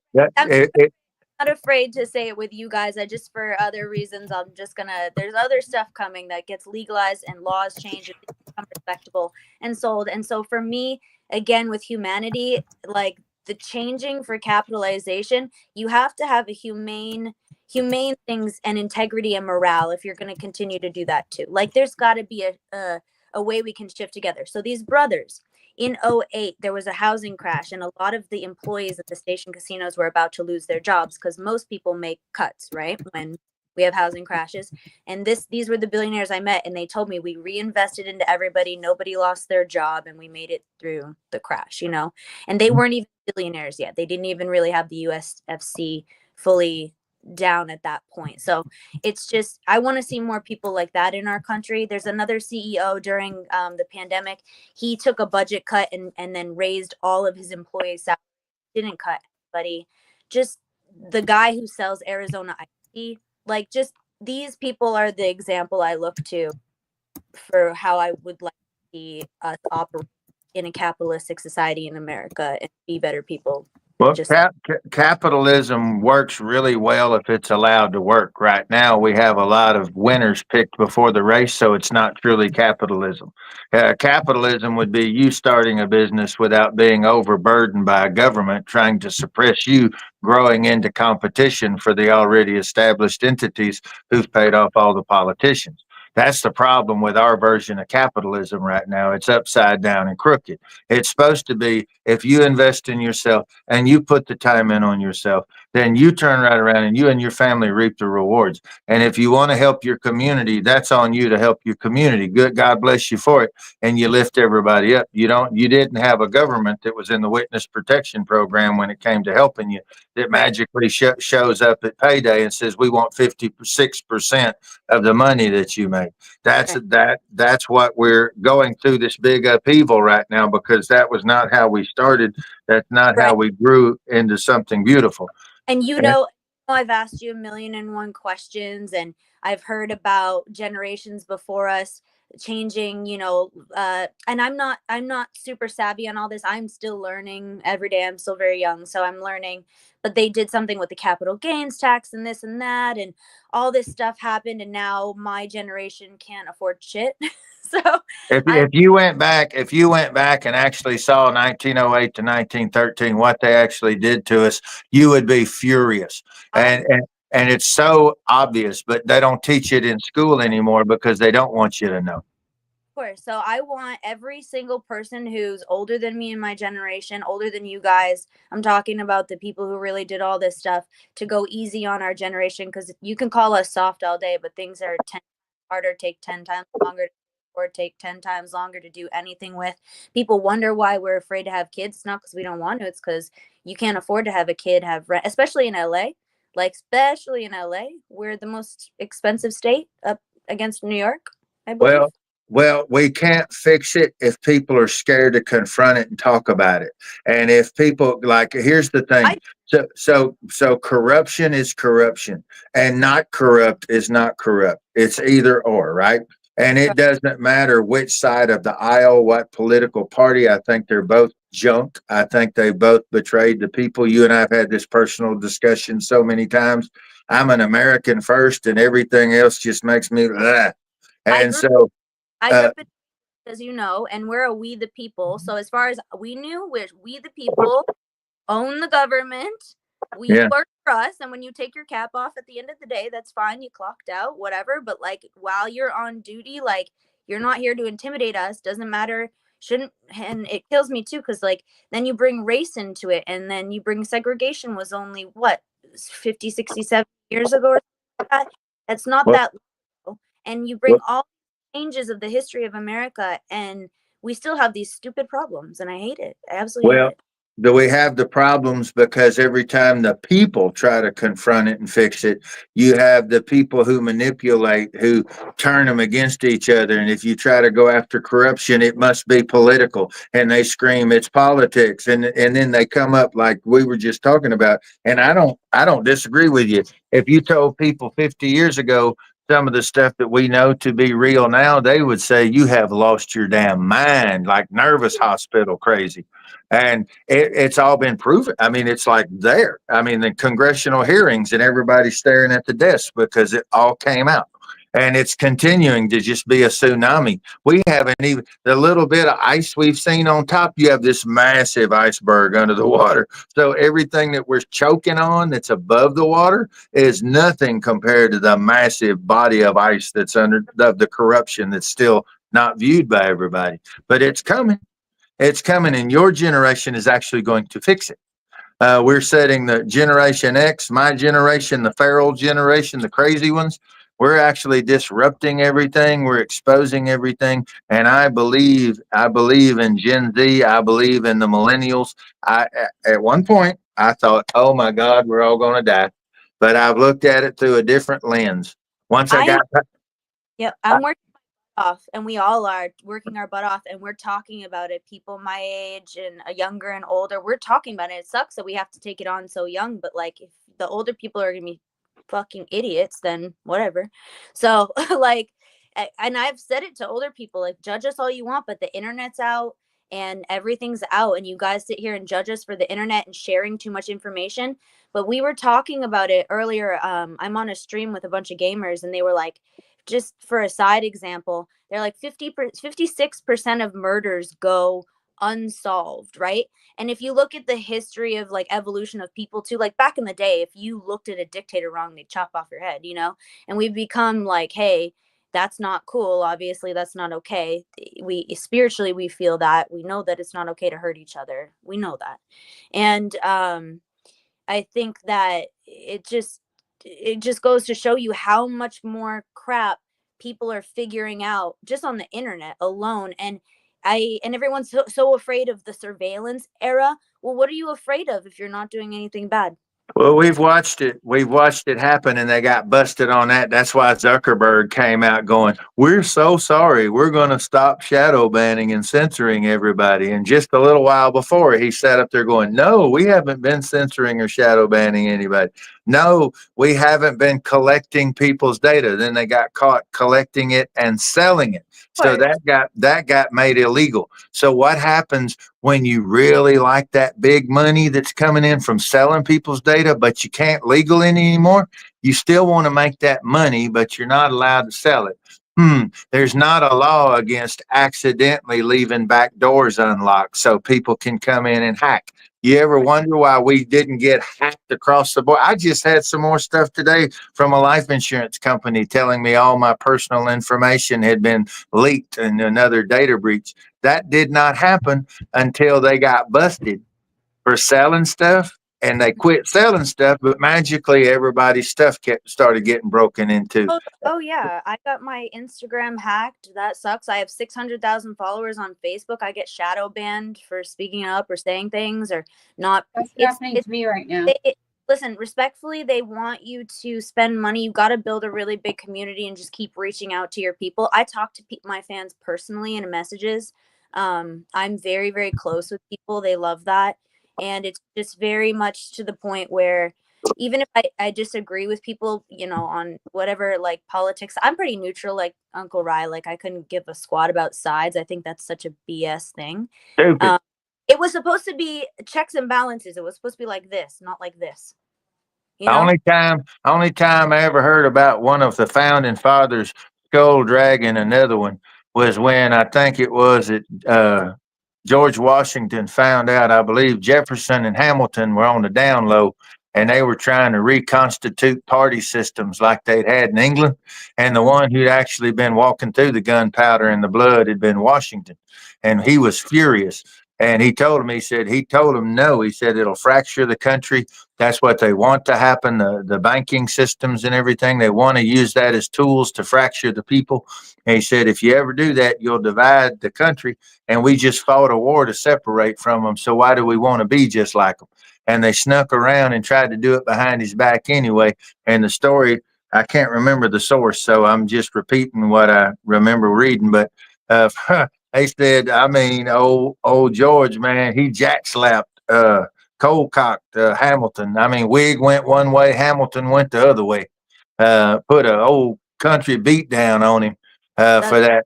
But we still ended up with an infection. Once you start that, it started the infection and the division. It starts at the top. I worked for another company, and there was a girl, and she was having a trouble. And they said, they pulled her aside. They didn't embarrass her. They didn't fire her. They said, we're going to send you to rehab.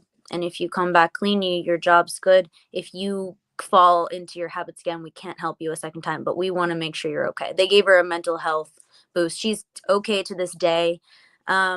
People go back to traditional thinking. People get stuck in so many old, weird superstitions or habits or this or that.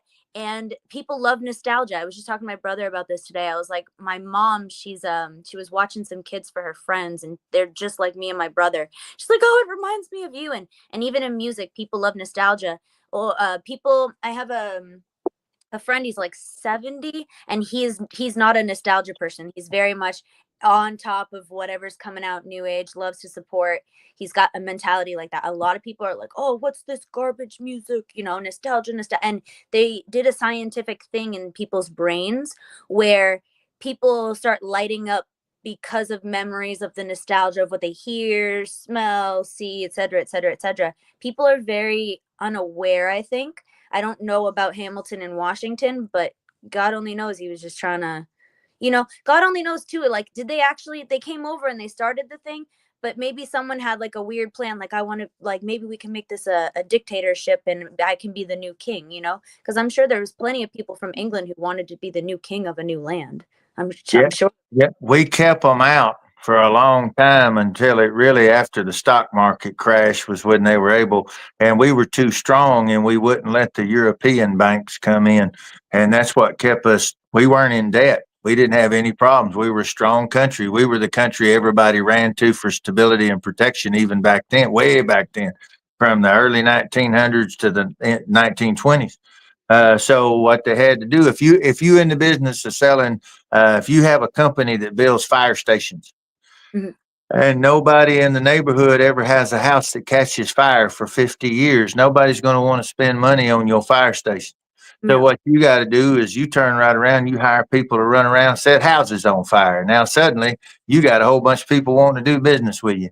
And that's a real crude version. I'm not saying it did. I'm not saying it didn't. I'm just saying something went down. And when then you had the stock market crash of 29, that should have never happened. And then the bounce back from that should have been at max 2 years. It was artificially suppressed, the Great Depression, for 8 years.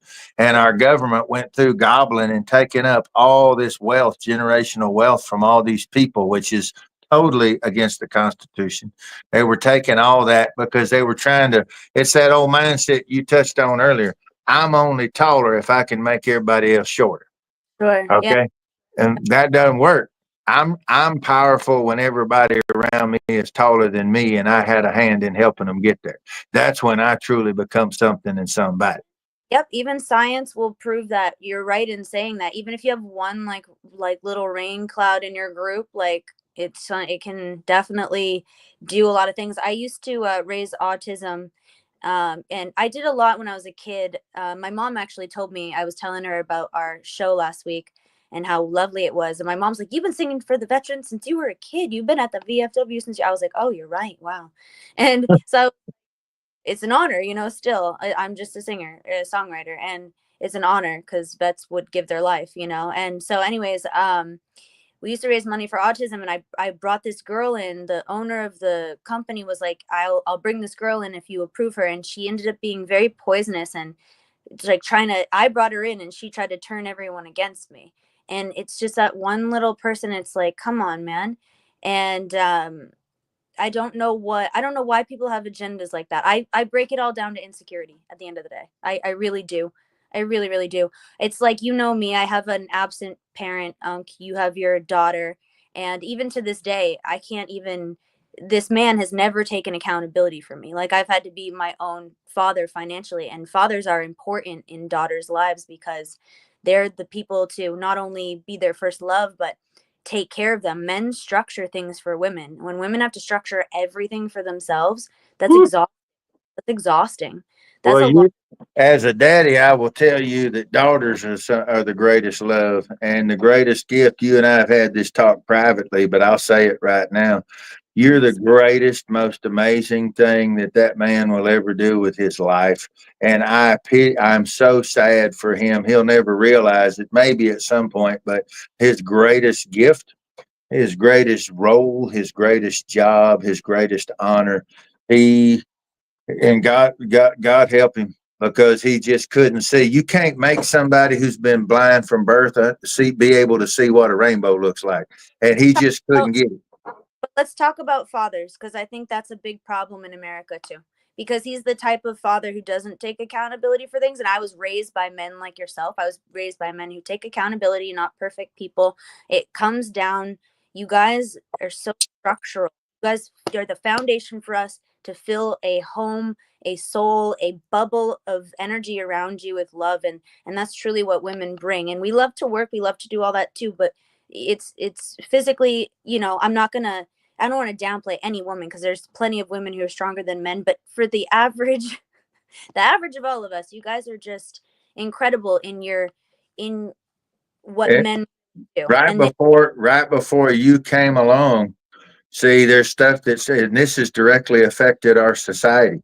Is in the 70s, 1 year before I was born, you had a guy named Lyndon Johnson that passed a law for women to start kicking men out of the house and they could get on a government check. And magically, you had all these men who were quickly seeing that they weren't worth anything. The economy had been tanked. That was again back to the picking the winners before the races. You know, you can't ever spin your way out of it. Government never creates jobs. They've never created a job ever except for jobs in government. So So I got two things I wanna piggyback off that.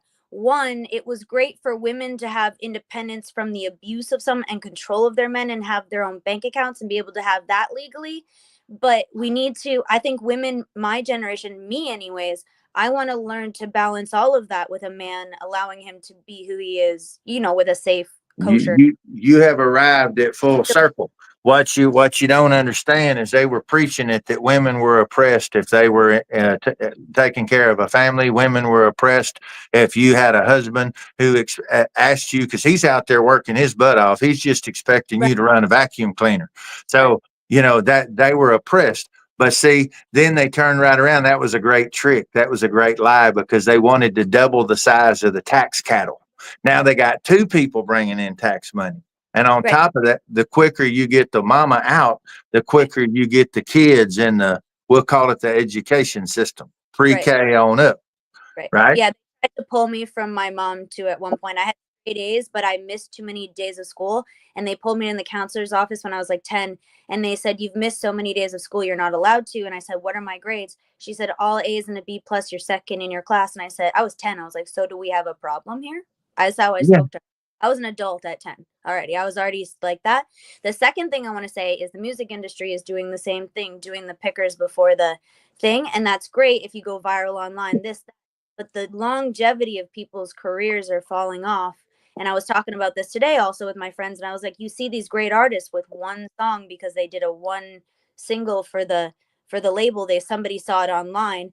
And there's one executive who tried to like sit me on his lap and be really weird with me, who's a big executive in our industry right now, who literally just cherry picks people off the internet to see, oh, this is gonna make Warner Chappell music. This one's gonna because they have so much like eyes on them. Where you look at a story like Lady Gaga, proper took her long to break out. She was in debt with the label. She said, let me work it off. Let me keep doing touring. And she was very successful. And that's the type of career I want to see more artists have. There's so much room at the top and I want to see more artists. But you're talking about apples and oranges. You're talking about mules and pleasure riding horses. You can't artificially create an artist. You can't have somebody who is artificially created, who is still living with their mom and dad. And then they turn right around and they're like, hey, when am I making, my money back and going to be out of debt? Never, because we literally created your entire identity. We actually, if you don't make yourself before they get involved in it. Yeah, but that's what I'm saying. Now they're just watching people and just going with.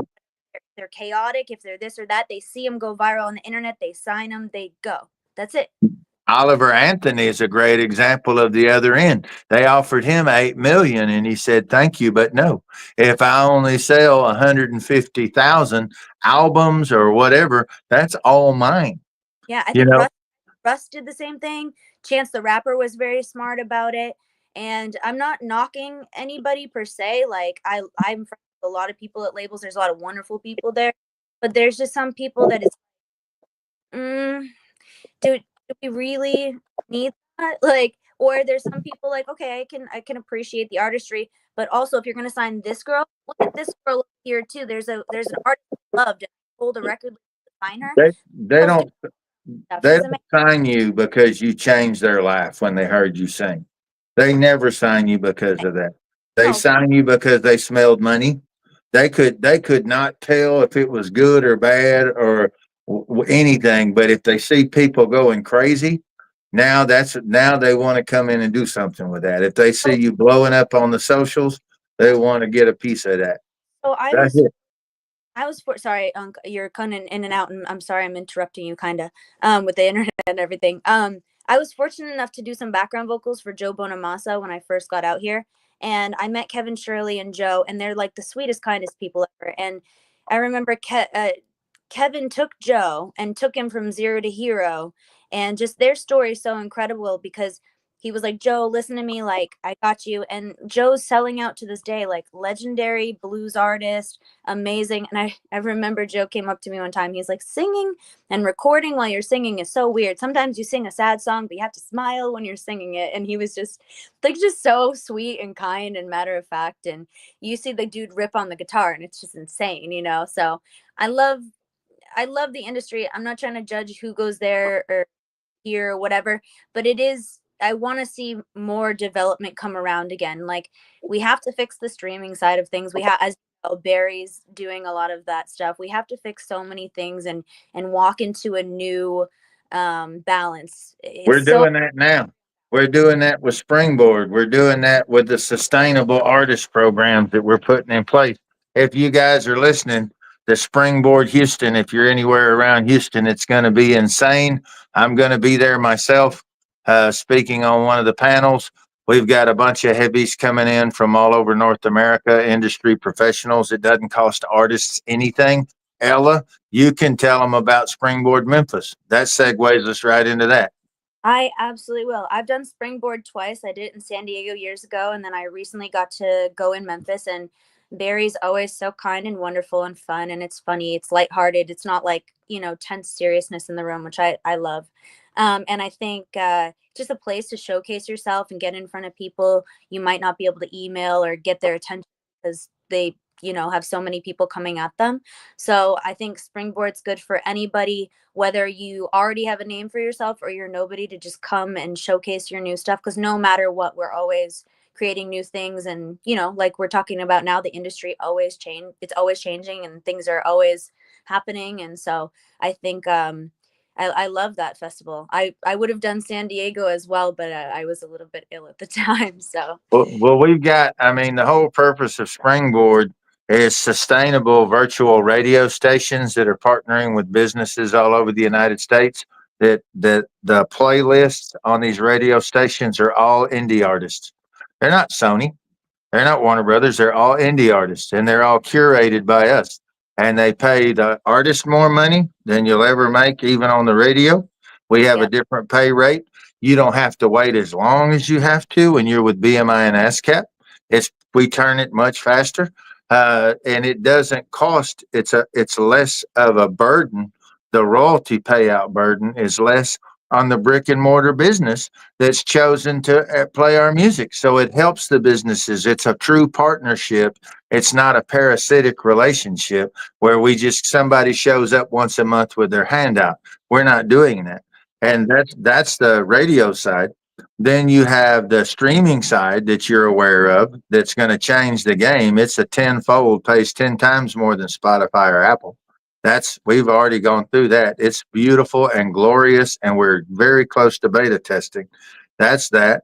Then you've got the Springboard festivals that we do, where we're going around taking 15 to 1,800 bands, picking the top 50, taking over those cities when we go in, and it really boosts the clubs.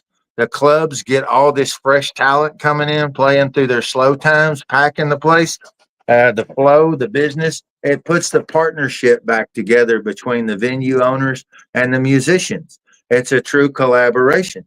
So we're boosting these local economies wherever we go. That helps. And then the bands, the artists who do play there, the venue owners come up to you and they go, "Hey, I'd like to book you."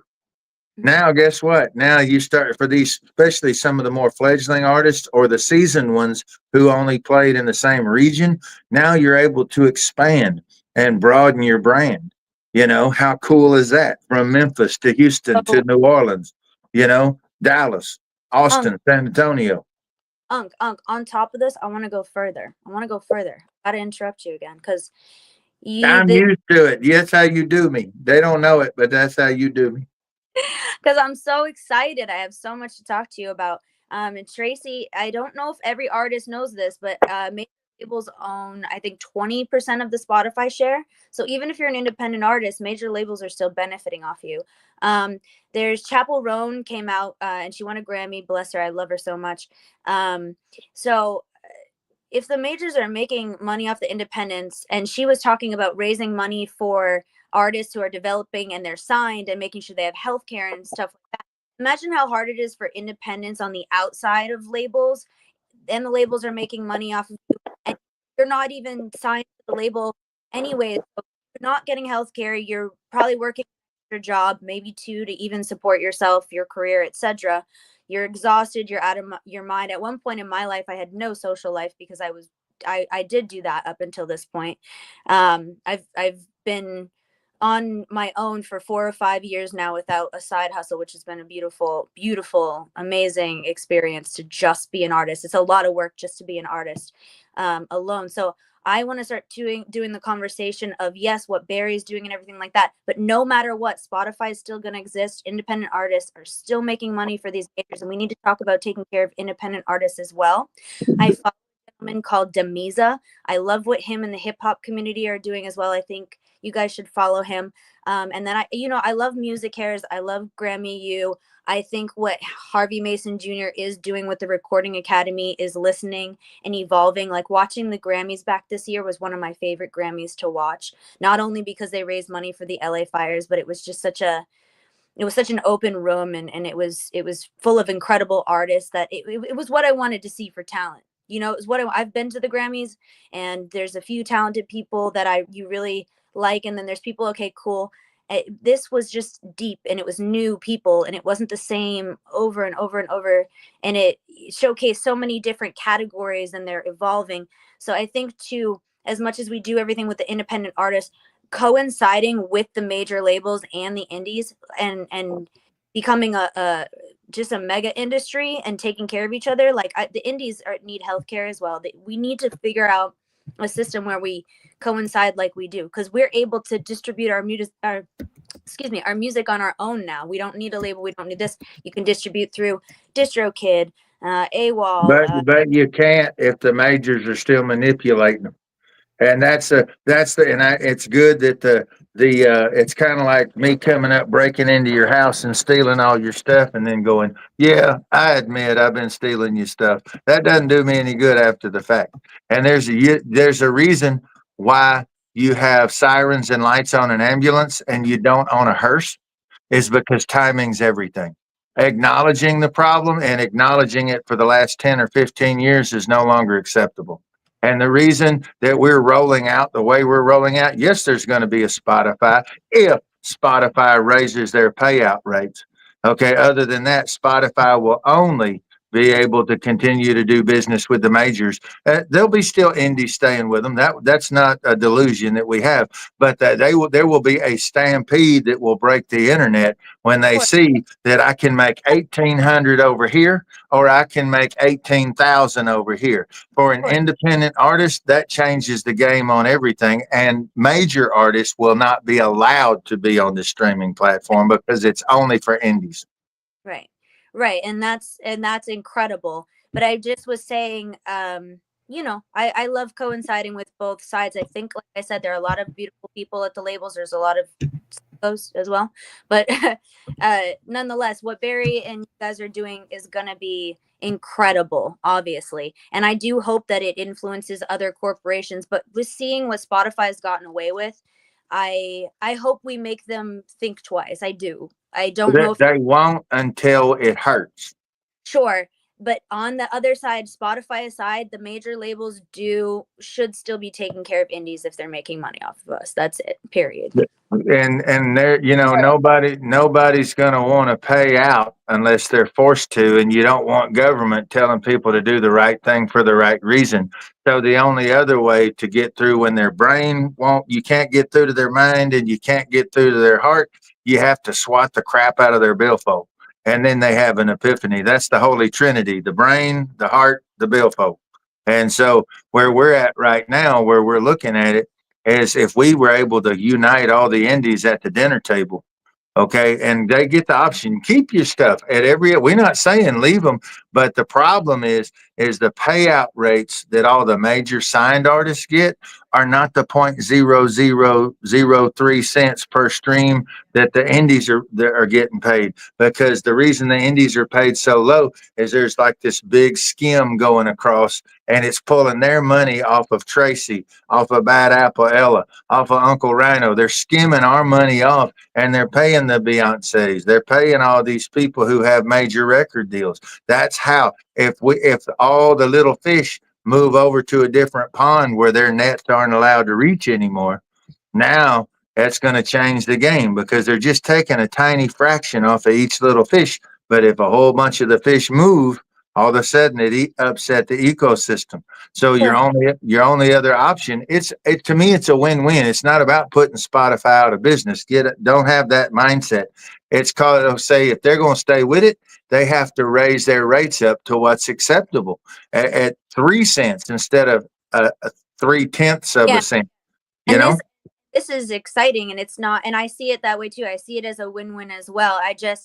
I can't wait until the day that I see it happen, because watching the court cases and everybody go and people trying to tell the right thing and them not, and all these tech people don't do music. And Atlantic Records mission statement, their original mission statement was something along the, don't quote me on this, but it was something along the lines of, we sign music that we love and think is gonna, like, touch the world and be creative. And a lot of the labels all started like that. You know what I mean? and they forgot. And the only way to shake them back to reality is to clean the house, purge the rot, get creatives back in charge of creativity, instead of people who own and have massive divisions and wings of little techs sitting at laptops running AI programs, and each tech is creating 10,000 artificial AI bands with artificial songs, AI songs, and Spotify owns all those. That was the article that came out, Ghost in the Machine. That's pulling your money away too. Are all these AI bands? They're not real bands, and all these AI compositions that are flooding already. We had 200 and something thousand songs a day dropped on Spotify with just human beings. Now factor it in with all the AI artificial bands, artificial songs that are all flooding the market. That's what's been killing it, and that's allowed them to maintain their market share. But once we roll in and start flipping the script on the stuff that we're talking about, it's going to be a lot harder for them to maintain that status quo. And streaming is just being a tiny piece of it. It's very important, but the one thing that they're not doing that we are is from the artist development and the branding and the trademarking and the writing, all the stuff that you've seen that we do with Springboard. But we're also doing the showcases, which helps artists get gigs, helps them meet producers. They network with each other. They co-write all the way across the United States. Then we said we're in the process of going to set up Springboard tours. We will have many tours. Okay, now you're the best of the best. American music, all genres, you're showing off. We're rolling. These cities will be dying to get us to come in. It's South by Southwest with wheels. We are traveling, Right. and doing what you saw. You saw Beale Street, Memphis. We took it over. We did the same thing in Bourbon Street in New Orleans. We'll go all over. We got a plan now to go at the Fort Worth Stockyards in the heart of Texas. Holy land right there. We go into the cattle country. So we'll be rolling in there, and it's the same thing, reconnecting live music with all the venues and all the dreamers and all the composers. So that's the way we build sustainable careers, where you don't, like you said, you don't have to have the labels. You can sell 50,000, 80,000, make an absolute killing, and all your merch and everything else. And that's how we reconnect music with the people who listen to it and the people who create it. And in the internet day and age, that's how we always toured successfully too, and that's how we made money too. We down-homed it just like we always do, and just everyone still buzzes about everything. So it's just kind of like, you can never take that aspect away. You know what I mean? You can go on the internet and make your YouTube streams and this and that. And that's beautiful. Make money, do your thing. I'm all for that stuff. I love the internet. It's given me such a voice. But How do you think, on that topic, how do you think this show can be helpful to indie artists the way we're trying to do it? Are you asking my opinion? Yes. Okay. I just wanted to make sure. I think that this show can be helpful if independent artists forever have always had a heart for good causes. Raising money for the veterans, raising money for AIDS, raising money for autism, raising money for health research, raising money for humanity, for life, for soul, for connection, for suicide prevention. For every artist, their original heart doesn't really want to make money. It's great to be a rock star, but like everyone I know who's a real artist started for like an integral reason. Everyone. And it's like, I think this show being veteran based can help so many people connect with good causes. And when you go and you sing for good causes, that's where I got all my starts. I sang for the veterans. I sang for people, and they were like, that's the little things, all those little things. I think that's where artists need to always start, truly, that's my humble opinion. Well, we are of the people. So why don't we turn right around and infuse what we become back into the people? How could that not be the case? That's a truly symbiotic communal relationship. Can we do more than can we take more charities on here with artists and partner more people like that and expand it beyond the veterans? Oh, absolutely. I was going to interrupt. And get in there, girl. Sure get in there. Everybody knows that we are not just military based. As a matter of fact, we are people based. So it's all about people. And that's why it says patriots there. And it means good people. So I want to make sure everybody knows that this is a music-based show. We're on multiple radio stations, as well as podcasts, as well as a live broadcast. So you're live right now, actually. I'm watching multiple channels to make sure I've got everybody taken care of. But I do want to get that out there because that is a misconception. It is because my heart is obviously out there for our service members, our firefighters. Excuse me. And in my background because of my son, but my background in music, I've never really put it out on the internet until recently.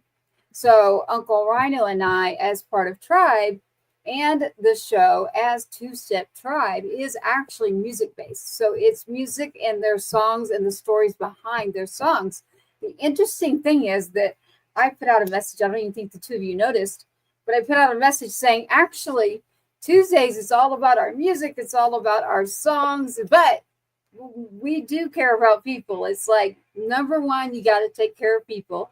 And that means people, we were talking about the fires earlier, and this was said to me a lot. So I'm like, I don't want to hear this anymore, except it's about people. I don't care if it's old, young, they only lost this much, or someone else lost a lot more, or someone might have money and someone did not.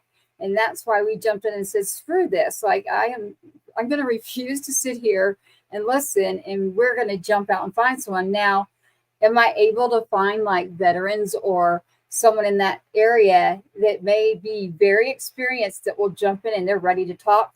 Definitely. But on this show, it is very music oriented, but it's people. So, the people, to her point, it's children, it's old folks, it's animals, it's first responders, it's farmers and ranchers. It's all the people who are the backbone of the country. The real, what do they call it? The real necessary workers.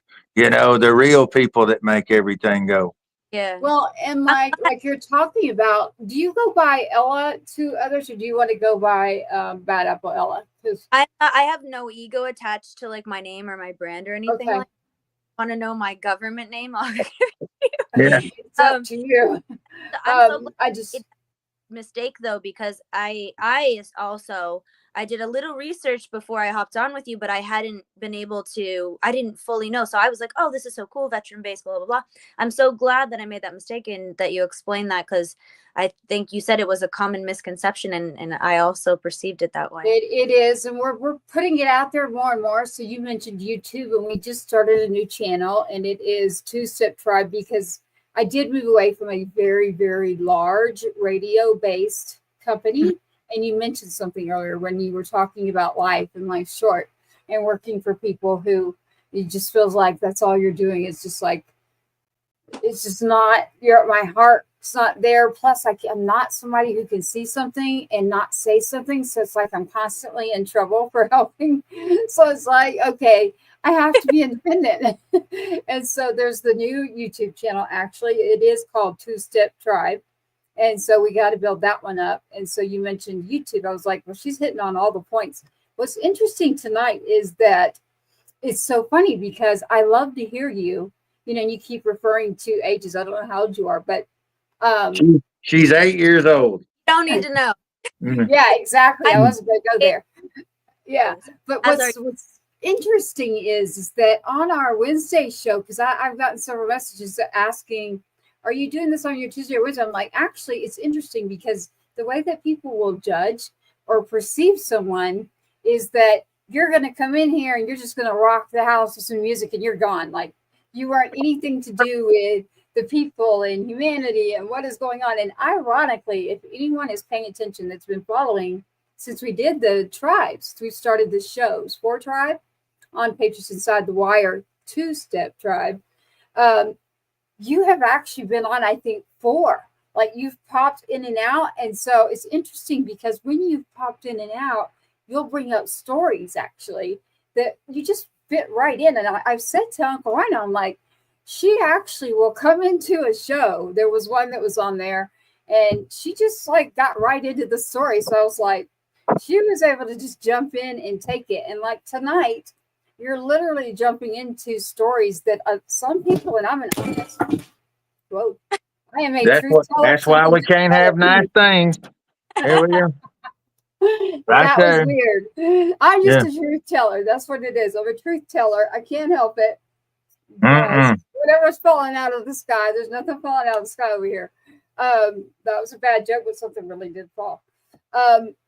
The building of the platform back up for our indie artists and for our people, the people that need the voice is gone. It's like, we've got to build this back up. So we're rounding up radio stations, we're rounding up platforms, we're rounding up broadcasts, and we're putting it into the tribe.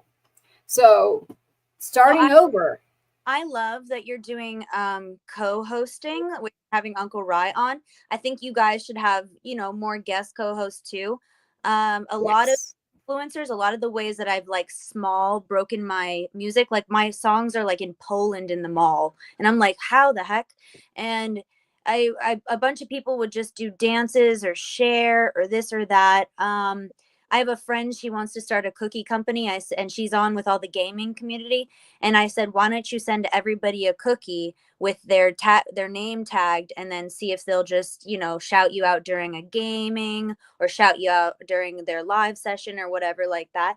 So a lot of the way we market and build is like that now. I have a best friend. She's a huge body positive girl. She's got a really nice following as well. And it's just a lot of, like I said, it's always comes down to community. And I think you guys are doing the right thing in general. I was very excited to hop on and very bummed out when I couldn't. And then very much trying to scramble after the fire, because the beginning of the year, everyone's like, new year, new me, and of course it's like, sure, whatever. But it's the new year for a lot of us. It's pilot season. If you're an actor, it's, entertainment starts like the holiday break. The seasons, yeah. So once we got hit on the 7th with those fires, I think we sat there for 3 weeks like, oh my God. And then it's been since. Show me the oh my God face again. Yeah, that one. Okay. Like, what's going on? Well, it was a lot of crying too, but I can't cry on spot right now, guys. Yeah. No, I love that. No, so the tribe, like you're mentioning, when you mentioned the gaming or the communities and you're speaking, are you talking about on TikTok? So I game with my brother. I've always been like a gamer. And so Yeah. we go on Discord. We have a chat on Discord. That's where a lot of gamers are. And we Yeah. just go in and we'll play games and we'll shoot the shit with each other. I'll share my Cool. music. A lot of times if I go out to, you'll never see me out at a bar not going, hey, do you like pop music? Would you listen to me? Like I have full stop humility asking everyone to listen. I don't care if I was like the best artist in the world. I'd still be like, thanks for listening. Have you listened? Oh my God, bless you. Like it's such a fun thing to share your creativity with people. But a lot of that is just consistent community. And I think you have that. I think you have probably more than you think. You might be starting over. I had a She ain't, because she got me, boo boo. Well, hold on. that one. I don't want to say this like this. I had a corn star steal my stage name. If you understand, I don't want to say the P word. I had a corn star. She stole my stage name. And, Corn star. and I like that. had the top SEOs. I had the top chat. So when she stole my stage name, everyone was calling me like, "Are you?" I was like, "No, it's not me." And everyone was like mortified because they thought it was me doing that. I was like, "No," and like. I love sex workers. Shout out to sex workers. Love y'all. No discrimination. But I don't have the personality for it. So Look, you just touched on something else, man. This right here could be a week-long show. You did it. You did it. I saw somebody sent me some artwork, and it was orange and black, the artwork, and it said Corn Hub, making farming great again. And I thought that was the coolest thing I'd ever seen. I said, yeah, Corn Hub. Corn Hub. And I was excited. So I shared that on Facebook, and they took down my post and told me that blah blah blah, whatever, it was bad and I should be ashamed of myself and whatever. And the same day, I'm not going to mention any names, but and normally I've seen everything, so I don't sweat it. But this person sent me something on Facebook that I saw her hi and her how about you. It was all right there on the damn thing, and I said no, no, no, no, and I blocked it and I sent it, and they sent me back from Facebook. They did not violate community standards. She wasn't wearing nothing tight. She didn't have nothing on at all. I saw her uvula. Okay. Yeah, that's in the back of the throat. But I mean, I saw it from the other side going all the way up. So it was terrible. And then in about the same week, I had somebody contact me and ask me if I wanted to be a sugar baby. And he seemed like a nice fellow. I said, how much are we talking? Yeah. So anyway, you yeah. should know that those are fake accounts, right? Come on. I don't need to hear that right now. I need to think positive. Yeah. I think his name was Carl. I think we might cuddle or something at some point. I don't know. He seemed nice. Okay. It's bots. So Ella, you were talking about the shadow banning. I was talking about starting over, right? And so I had to rebrand because I had a very like more kid-friendly album out at the time. I wasn't like putting out my sexy stuff yet. And because I was quite young when I was writing all this stuff, and I wanted to write something for the kids. Like you got to do both. I don't know. And it's good. I had to restart everything. I mean, we had spent so much money on that branding, and then I just flipped the script. So, like Unc said, you're not starting over. You have him, but I know what that feels like. And then, from what I understand, I'm too young to know this personally from experience. But from what I understand of people who have been on the earth longer than me, they tell me it feels like you start over a few times in your life, I guess. Like, yeah. So I'm like, okay. So I every had day for me. Yeah, I've had everything ripped away from me a couple times. I grew up poor, whatever. Like I know how to rebuild, but it sucks to like have worked so hard. Rebooting ain't the same as rebuilding. Rebuilding is if you're starting from scratch. Rebooting is when you take everything you learned on the second round of attacking it. Yeah. I was going to say something along the lines of, I think we think it's like restarting, but at the end of the day, I still had done all of that and it was still there. You still did all you did and it's still there. And you'll accept your trophy. You'll be like, I want to thank the Academy. Yeah. You know, that kind of stuff. Yeah. Do you That's have all a I gold got. rhino? Is that a gold rhino? I got so many rhinos. People say they just want one unicorn. I'm like, I got a bunch of them. It's a so that's Uncle Rhino, everybody, as you can see there with his, oh my gosh, that wasn't for you. That was for we have like our interactive audience, so that was for them. Sometimes I get to see things that like y'all were talking about that I won't show while we're on the show, but as you know, I don't know if you know this actually, but in a broadcasting world, it's in seasons. So your first 3 months are a big deal. So January, February, March, that's a season in acting and in broadcasting in that world. And then when it's in radio, that's a whole different world. So it's like with everything that's happening out there with the music scene, it is actually affected for the movies. So the industry that's affected from the fires are actually coming in with independent artists who are taking care of each other. And now the licensing for those movies is working through Tribe. So ironically, Tribe, everyone out there, we keep saying that word, and I'm sure they're like, what are you talking about?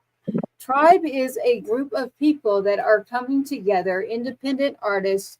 You don't have to do music. You could be multiple areas of the artist world or individual people who care and have a humanity side to them and a story when it comes to this show on Tribe.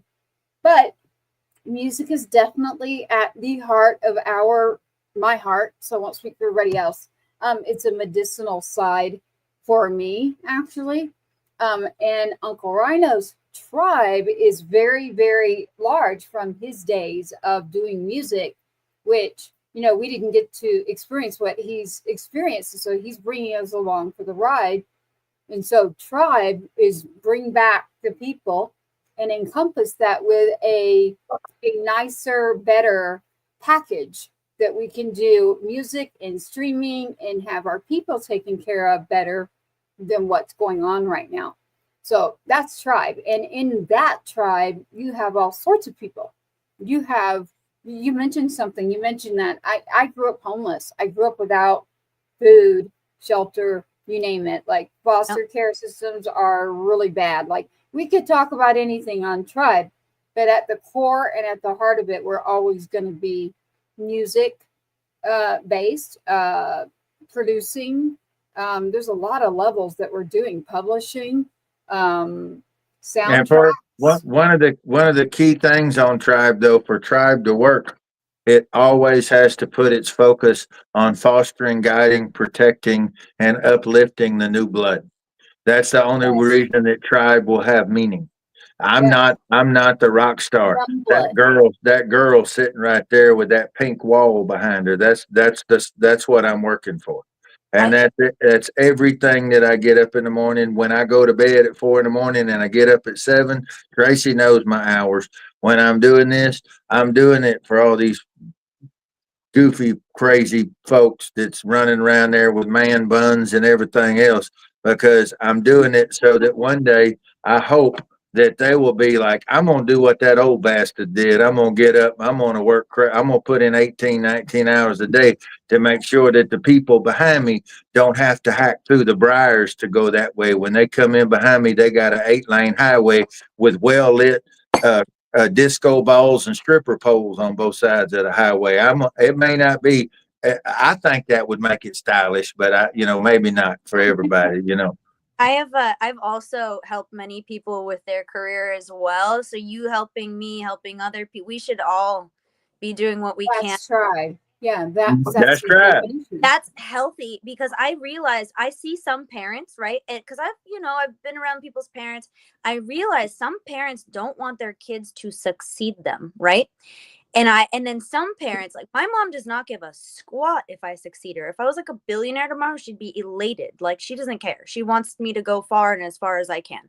That's healthy parenting. I've seen parents who are so arrogant, they don't want their kids to succeed them. That happens every single day with regular interactions too.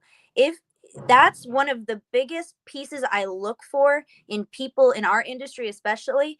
Do you have the emotional intelligence, even if you feel jealous, even if you feel this, to put all that aside and make sure it's okay if someone succeeds you? I've had people way succeed me, wanted them to sign me. I've helped them and they didn't sign me. Am I mad? No. Am I happy they succeeded? Yes. Am I going to succeed myself? Yes. But it just was keeping yourself neutral and emotionally intelligent. Like I said, there's so much room at the top, and I can't wait to just see so many more people flourish. It's like you said, it's happening, but that intelligence, that heart, those are the catalysts of the industry. Uncle Rise, a catalyst. Malik Yusuf, a catalyst. Myself, a mini catalyst. And thank you so much for putting.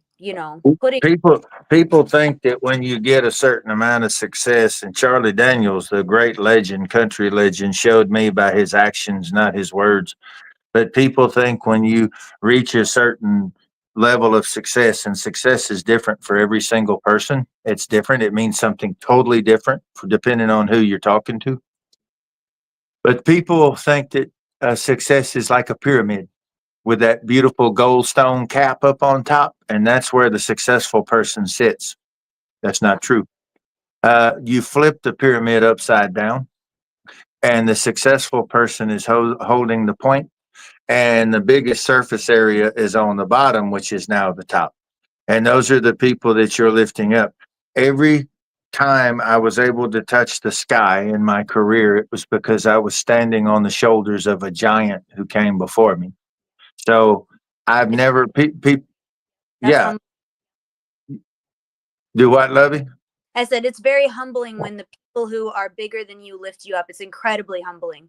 It's like they don't have to do it. They do it, and it's very humbling. You just feel like so many people deserve that. So many talented people deserve that. It's humbling when people really lift you up. I adore it. It's very rare and it's very humbling. My great joy is like when we were in Memphis, reconnecting and trying to reestablish some bridges for you and some connections for you, and then setting you into an organic situation where you spark an arc, you make it happen, but creating sort of tilling the soil, so to speak, before I bring the seeds in the water. And then I turn you loose and let you do what I knew you were going to do, sitting back, watching you flourish, watching you up on that stage and shining. It wasn't about me shining. It wasn't about people knowing, hey, me and her or work together or anything like that. I go find me a chair somewhere off in the back. I don't miss nothing. And I love sitting there and watching you from a distance because that's what I'm about now. I mean, I'll get up there and do stuff too, but I enjoy watching you guys more than I enjoy getting up there and doing it myself.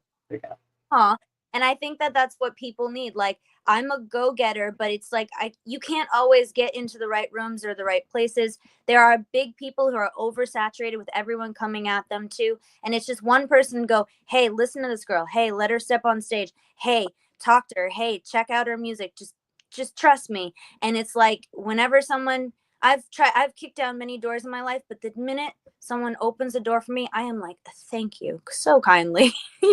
That's it's a very humbling thing. Not a lot of people have done that for me, actually. Not a lot of people. So I'm grateful for the people who do. Uncle Rye has been one of those people. And thank you for letting me just do my thing. Cause that's all anyone needs is a shot.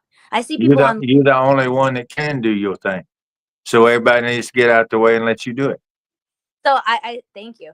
I see people online and they're great and they're at it forever and they're like, they break down and like, I just want a shot. And it's true. That's all anybody wants is a shot. Well, you got to be ready too. A lot of people want to ride on the train, but they don't want to put the ass in the boxcar when it's getting ready to take off. Everything's got a watch to it. And some things happen, that's true. But most of the time, it's not people who weren't lucky, because luck is preparation meeting opportunity. We've discussed that. But a lot of people, when the opportunity came around, they didn't have themselves set up to be successful. If you want to go unicorn hunting, you got to have the gun ready. You got to have the bullet ready. You got to have everything ready. And a lot of people don't. A lot of people just take off through the woods, see a unicorn and go, crap, where's my gun? That's Right. not ready. Right. Let me add to that too. Even when I wasn't fully ready, even when I couldn't afford to have myself look to the nines, I still didn't care. I was ready. Like I still did everything I could in my power to be ready for whatever it was. Mhm. And I remember one time there was a DJ. I have a friend. He's called DJ Seraphine. Shout out to him. Nobody wanted me to do this show, and I had done music with the same producer that this other girl was doing. And this girl was very wealthy, and her parents were paying for her career. They favored her, and they thought, and the other DJ didn't want me on stage with them, and DJ Seraphine was like, "Why don't we have Ella on stage? She's amazing." And I was like, "Oh, thank you." And I was brand new in the professional side of artistry. I had just started putting records out, testing the waters, developing out into Hollywood for maybe a couple. I was only here for a couple years, figuring all that out. And he was like, put her on stage. And we opened for Kaya from the Pussycat Dolls, and we opened the Summerlin Mall in Las Vegas. It was a big show. Like there was like 10,000 people there, and I had everyone jumping, and I got to perform for the whole thing. And I didn't have choreography done or this or that. I had so much fun with the crowd. I wasn't fully ready because I couldn't afford the choreographers. I couldn't afford the whole thing. I went on, I had fun. I was myself. I jumped with everyone. I made it the best show I could, knowing how to be an entertainer, and I loved it. I had a blast, and it's just one of those things where sometimes it just takes one person speaking up for you, like, hey, no, how about her? Put her up there. Come on now, and that it felt really good. And I thank him to this day. Like we're homies to this day. I thank him all the time. Speaking of that, you got a new single out. We've been visiting and catching up, and I've been selfish because every time you and I get a chance to visit, we go on I go on for a long time, and you let the old man ramble. But what's the tell me the name of your new single? So it's called I wanted to do it kind of looking like French, so I did it like "de serve you," but it's called "Deserve You," and it's a Valentine's Day song. I didn't write it for anyone in particular. I wrote it as, if you're single, you can manifest your love. It's a very sexy song. It's for the adults. And if you're a couple, for Valentine's Day, I hope you enjoyed the baby making music. Well, what we have in here actually, so I was just loving it, like watching the two of you interact in like this whole story. I'm not even going to edit it out, to be honest. We don't do that. We keep the whole story going. So that's my beautiful baby niece. Yeah, whatever's in the show, we keep in the show, and I love it because I'm all about people. Again, we started the new channel, Two Step Tribe, that Ella, I think we should talk to you like on back channels about helping to grow the tribe's channel. Now that's something I think that you're going to have a lot more oomph in, to be really honest. Like you understand that whole era, and I do too, but I'm one person. So it's like what you said, it's like having guests come in that are part of the tribe like that can do different things. That is something that we've needed. Like, I'm not afraid to ask. I'm not afraid to tell people, like, hey, yes, we really do. Like, go follow the tribe, please, and watch what's coming up. But we are only one, or uncle, and he's got like hands everywhere. I don't even want to do, like, good for you, but I am so happy that we have him doing all of that. But the technical side of things, I think that you'll understand, like being in a studio and technical and multiple channels, in order to do that, like we actually do need the help. We do need the help to grow the accounts. So how many social media channels do we currently have now? Social media pages total?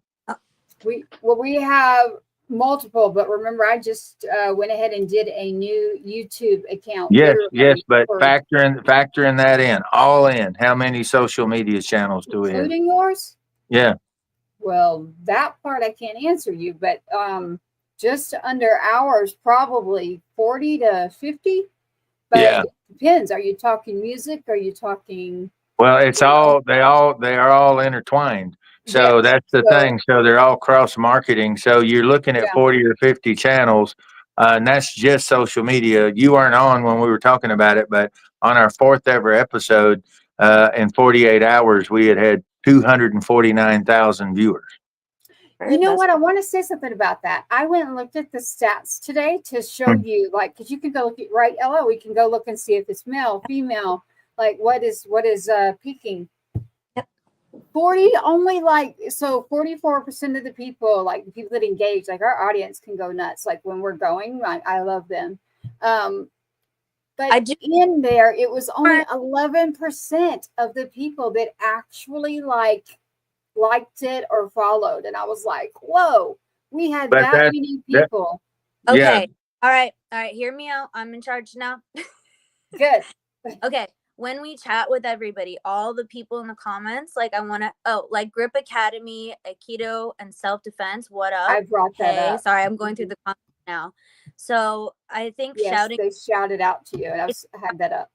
If you guys have any more questions or they want to take requests or like things and topics to talk about, I want to hear more from the audience. I want to hear more about what they want to talk about.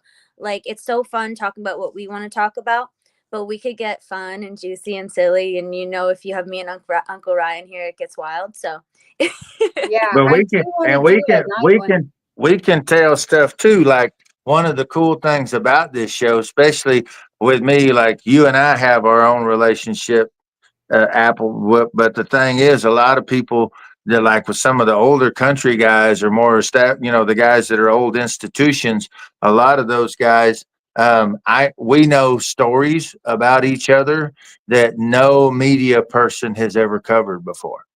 And so that's a cool thing with me and those guys. Like we'll get to talking and we kind of take off and blaze a trail like what you and I have been doing, but we'll cover topics that no interviewer has ever asked ever in life. That happened with Billy Ray Cyrus on the last episode. And Billy, it was beautiful. It was a beautiful thing that it wasn't crazy stuff. It was something that was so beautiful. It was actually the moment that I knew that's my guy. And you tell Billy I want to be the next Lil Nas X to his Billy Ray Cyrus. Let's go. okay. He did that song of mine that I think actually Ella has been able to hear it because she was on. And I write country, but I I want to hear. I haven't heard it. You have to send it to me because I can't hear when I'm on the phone with you guys. So I want to hear that for sure. I'll listen after the show. Are you on your phone, Uncle? Uh-huh. Yeah. So he can't for some reason. I wonder if it's an Android like smartphone thing. Like I don't know. It's weird because now I know the answer because you are the fifth person, and I'm like, wait a minute, I know what it is. Like you have an Apple phone, I think. The apples cancel each other out. You have Android. I know that, Uncle. I got a peach. Bad apple. So what Billy and Lil Nas X did was amazing because I write country, but when I sing, I don't really have like a super country twang. Like, don't do that. Don't do that. I hate that. There's so many. I hate that. She could probably take Johnny and June and do something crazy with it. But I do voices. So, but don't do that. Don't do that. I see people all the time in Nashville used to make me when I'd see a dude that just got up there going rah, rah, rah, rah. And then he come walking into Longhorn over there by Division Street, and he'd be like, "What's up, dude?" And I'm like, "Mm-mm, mm-mm." I figured it out when I was younger. I was developing both my acting and voiceover stuff and my music. So doing both, like I didn't have anyone to guide. I had to figure that out myself. I figured that out when I was younger. But when I write sometimes or copy someone, I'll sound a little too wavy. And I'm like, it's I have to recut the vocal or whatever. And that's fine by me. But what Lil Nas X did with Billy Ray being country and then Lil Nas staying himself. That's what I'm trying to do is mix the music on each show. Kind of like CW was in earlier, and now it's like mixing the whole. I'm trying to mix it all up. Like I want to mix it all up, and it's just like it's gonna come into this whole beautiful world as something else. This is Abel Kane. This is what Abel Kane was doing in the early 2000s. 22 years ago, Abel Kane was doing this as a band. And we had hip hop turntables and banjos spanking right next to them. We had fiddles going and rock guitars going right next to them. And we were a heavy smash mouth rock band from outside the city limits. I didn't do country rock because that's like, it was rock from outside the city limits. That's what we did. And it was like legit. And so that's why it caught on so much with everybody because it was true. There wasn't we didn't change anything. I still sounded, as throwback as a Alabama hoe handle. I said, there ain't no way around it. My accent's my accent, and it's always going to be the one that I got. And, but the music wrapped around it, I can change all day, and we can lay a groove down like a Mississippi bar ditch. It just goes, wow, boom. And that's where rock and roll was born, was in the dirty South anyhow, in the country, So has she met Lipe yet? Not yet. I want to get him on. Who? Yeah. Yes, Leaf? get Lipe on. Mhm. Are you talking about Leaf or who are you talking about? No, Oh. you ain't met him yet, boo. You haven't met, it's not Leaf. No, lay it out, Ella. Who is Yeah. it? Sending you people. Lipe is one of my he writes with me and he's a producer as well. So sometimes he writes with me with Julian who produces, or sometimes we just write on our own. A very wonderful spirit. He's part of a duo production group called NWP with a gentleman called Ace Wayne. Ace Wayne is a retired football player, incredible at music as well. And they have some up and coming things that are very exciting. And they've worked with artists like Alexandra Kay. They've worked with some really like amazing country artists and pop artists and hip hop artists and gospel artists. Lipe is just down home, such a great heart, and just is so fun to talk to. So I hope you have Cool. Yeah, we will have to. We have, okay. tribe. Yeah. Yeah, we've got our schedule. So today we had a great conversation with Silent Sounds. And in the tribe, we have multiple people that have the word sounds in it, in their name. And so he had given me a call this afternoon, and he actually has our link. It will be the same for Ella. It will be the same for certain people in tribe. So we're live, so I'm being careful here. So hang on to that one that you have.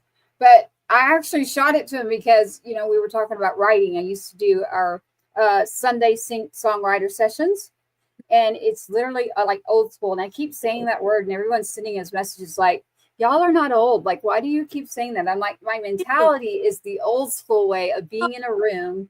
No. And just like writing. My social security number is in Roman numerals. Yeah. Shush. And Shush. it was handed to me by Jesus himself. Yeah. Don't make me start speaking in French. I'm just saying. He did. You're not old till you dead. That's it. Yeah. I knew I was old when I had to turn the radio down to read a street sign, and I had to put my glasses on to hear what somebody was saying. That's when I realized I fooled around and got myself old. Were you I don't know about that. I agree with Ella. Thank you. I agree with her. Like, and I do have to say, like, I've gotten several people that are saying happy birthday, and I'm like, is it your birthday? And I don't last night, but we weren't on, and I did the shutdown thing. So yes.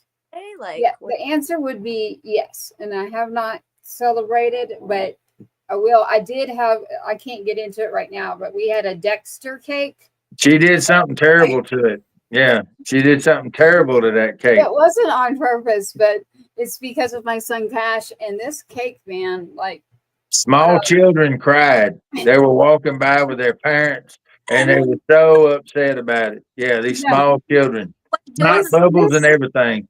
It wasn't the right month. They need it in October specifically, so they don't cry. Like so my son, my youngest one, Cash, like we were just getting something really quick after school because he has music also on Tuesday nights, literally. So for my birthday, we were trying. He's like, Mom, they give you a free Blizzard at Dairy Queen on your birthday. So we go through, and I'm like, okay, child, go on. And the lady looks at me and she goes, would you like an ice cream cake? And I was like, what? And she's like, we'd like to give you an ice cream cake. We have these ice cream cakes. And I'm like, they got it from Temu. Huh? And I said, all right, sure. Just like, I'm not going to look. I already told you I grew up poor, no food, no nothing. So I'm not saying no. And they hand me this cake. I'm not kidding. This ice cream cake. And she looks at me, she goes, you want chocolate, vanilla? And I'm like, chocolate. And so we get home, and this thing was just sitting out, and I thought, okay, well, we'll try it. But I don't really like red dye. So it was like the shape of a heart. So what happened is on Valentine's Day, a lot of people weren't celebrating Valentine's Day, and they overly made these cakes. And so we went to try to cut into this thing. I'm not kidding. Like I tried, he tried. This thing wasn't budging. I don't care what you did to it. And then he grabs this knife and like we just started playing around. So there's this whole, I've got it videoed. I would never like on here. I'd have to edit it. Yeah, you on a list Like, now. kind of mom. Y'all are on some kind of watch list now because of that, you know? The whole part of it is we laughed. We were dying laughing because this cake, like you could just pick it up and like hold it, do whatever you wanted to it. But eventually it melted down, but never soft enough to where it was like, this thing should be melting like by now. That thing would stop a 357 slug going in it. So that's why they were free. Your neighbors walking by on the sidewalk looked in, saw the silhouette of y'all going to town in there. I'm telling y'all on a watch list. Yeah. No, and it's red dye. So imagine like, it was just like the only thing we could grab to like try to get this thing was that. And I was like, oh my God, this reminds me, never mind, like the show, but yeah, I'm not going to promote a show. It was fun and it was funny and we got to make jokes and we got to laugh about it. So that's what I'll remember forever is the day that we had the Dexter cake. Yeah, the crime scene cake. Yeah. Well, perfect. If you guys would let me. Happy birthday to you. Happy birthday to you. Happy birthday, dear Tracy.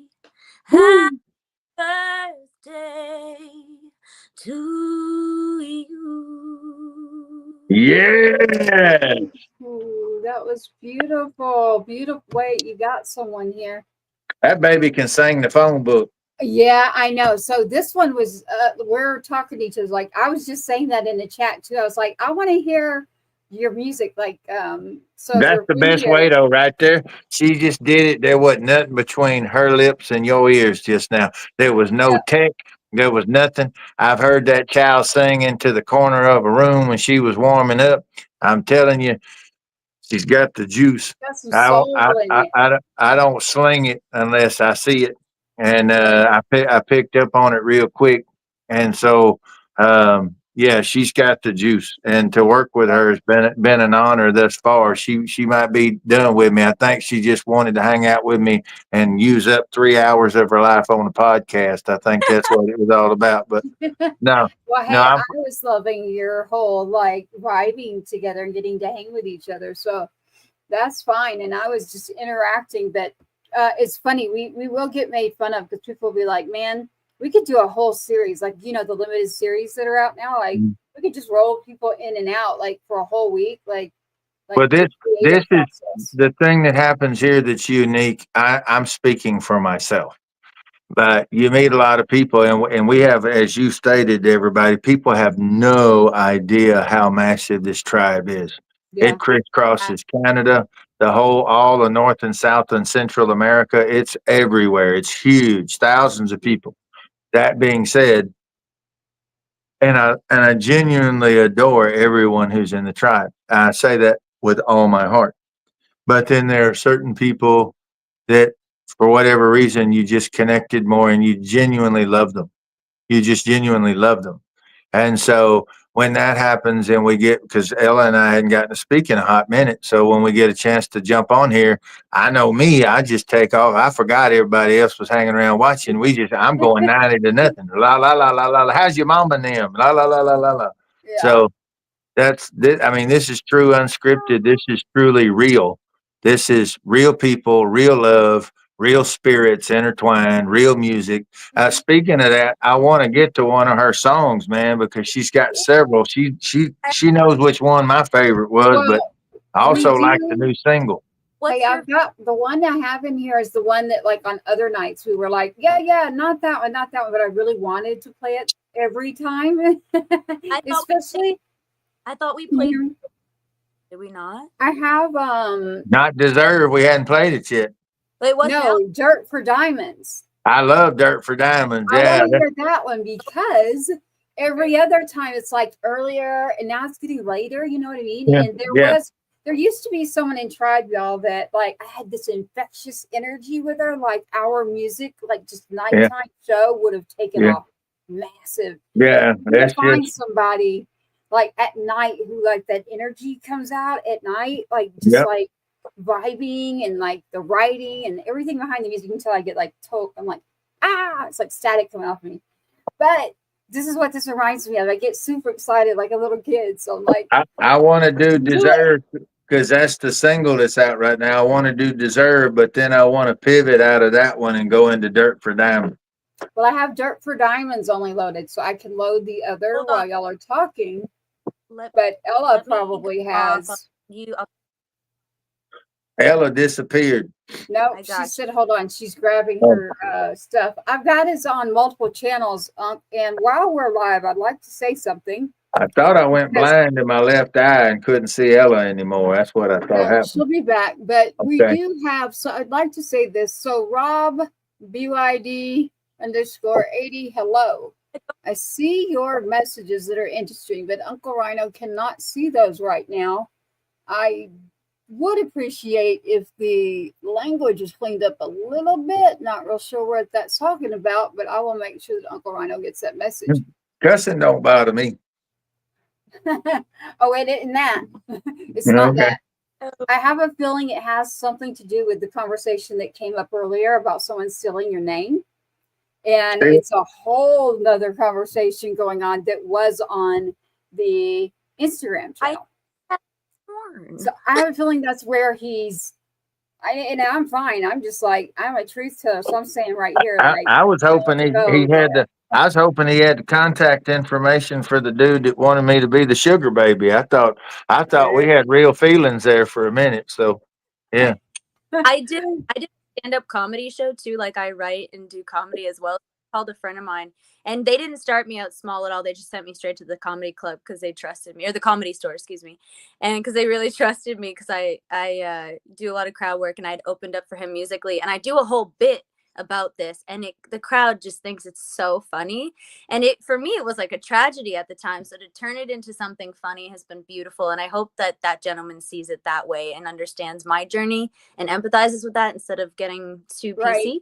I'd love that if you open your heart to us, and that'd be great. So he's probably gone now because we're still running on it, but I was just clearing it up. So I was going back and just saying, hey, music. So every time you would hear me interject, I was like, that's actually music, people, like the basic words of putting it out there. But no, but I'm a truth teller. So I wanted to say the name out loud and say, hey, I love that you're interacting, but like going on a deep dive like that, come on now. Have a little bit of respect. Yeah, you're never going to make everyone happy. What are you going to do? Oh, God, no. I already know that. They're like when people comment hate on my stuff, I'm like, you're my favorite hater.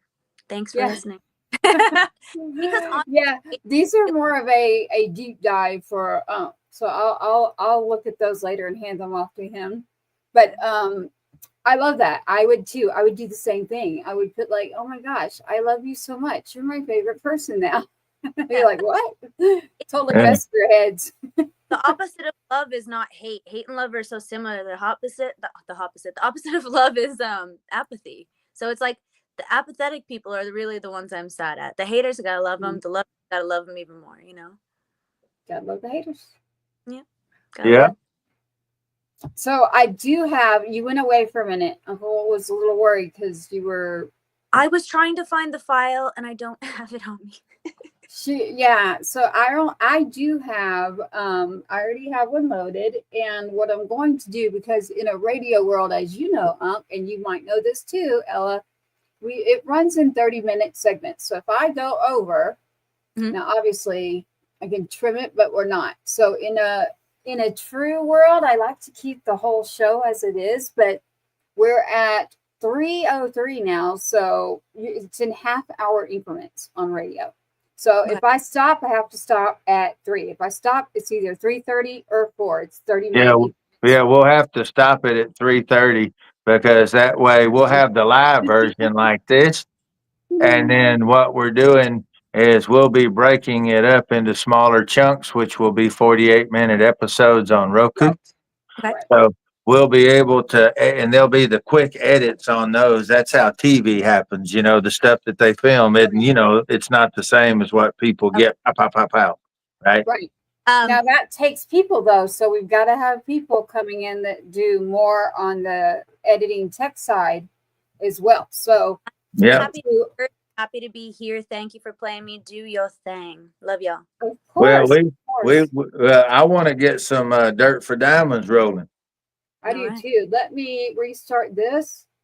If y'all could only see what I keep seeing. Oh my gosh. I don't know why. But we're going to restart. I'm trying to restart something because I want to make sure the song's in it. And so hold on one second. But oh my gosh, someone is really coming down on someone else. Okay, there we are. Patriots Inside the Wire, but it's really Two-Step Tribe Tuesday on Patriots Inside the Wire. The Two-Step Tribe taking care of each other. As you can see up there in the right-hand corner, you can see Star Spangled Bangers. Ironically, I can change my voice to I should. I haven't even tried yet on radio, but I will. But Star Spangled Bangers, Uncle RYANO. He's got it on Instagram. I've got it. That is going to be the new publishing. And it's already being worked on. It's already coming down under Crashdown Music, which is with Uncle RYANO. Bottle Rocket Records with Uncle RYANO right here. Shout out to Travis, who's doing a lot of that work as well. And 107.5, The Swamp, who takes great care of us. Right now, we've got Bad Apple Ella right here with the tribe in music and people. I love it. So right now, I'm going to go grab her song, which is the one I've been waiting to play because she's been telling me like it should be a certain audience. Like It is awesome. to fit, and I was like listening to her. So here it is right now. I'm going to play this for you, and it is with Bad Apple Ella, and it is Dirt for the number 4. Dirt for Diamonds. Here it is.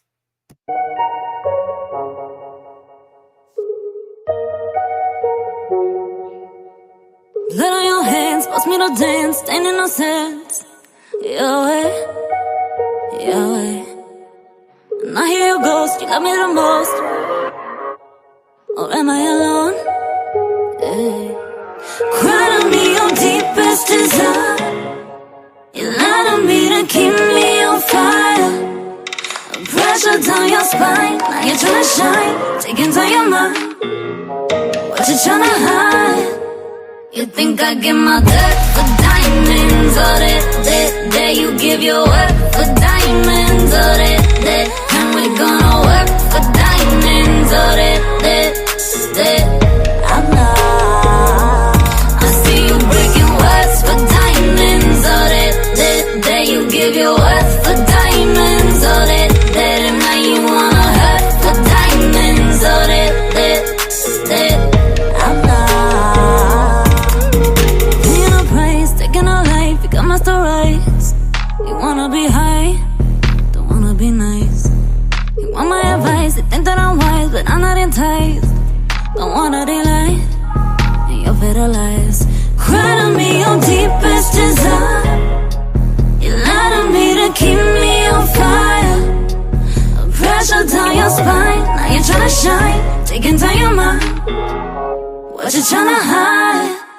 You think I give my dirt for diamonds? Or that you give your work for diamonds? Or that and we gonna work for diamonds? Or that I'm not.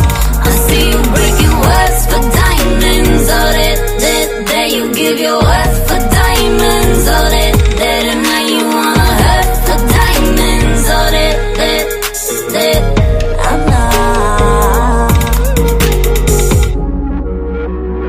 That'll two drop coordinates for the heist tonight.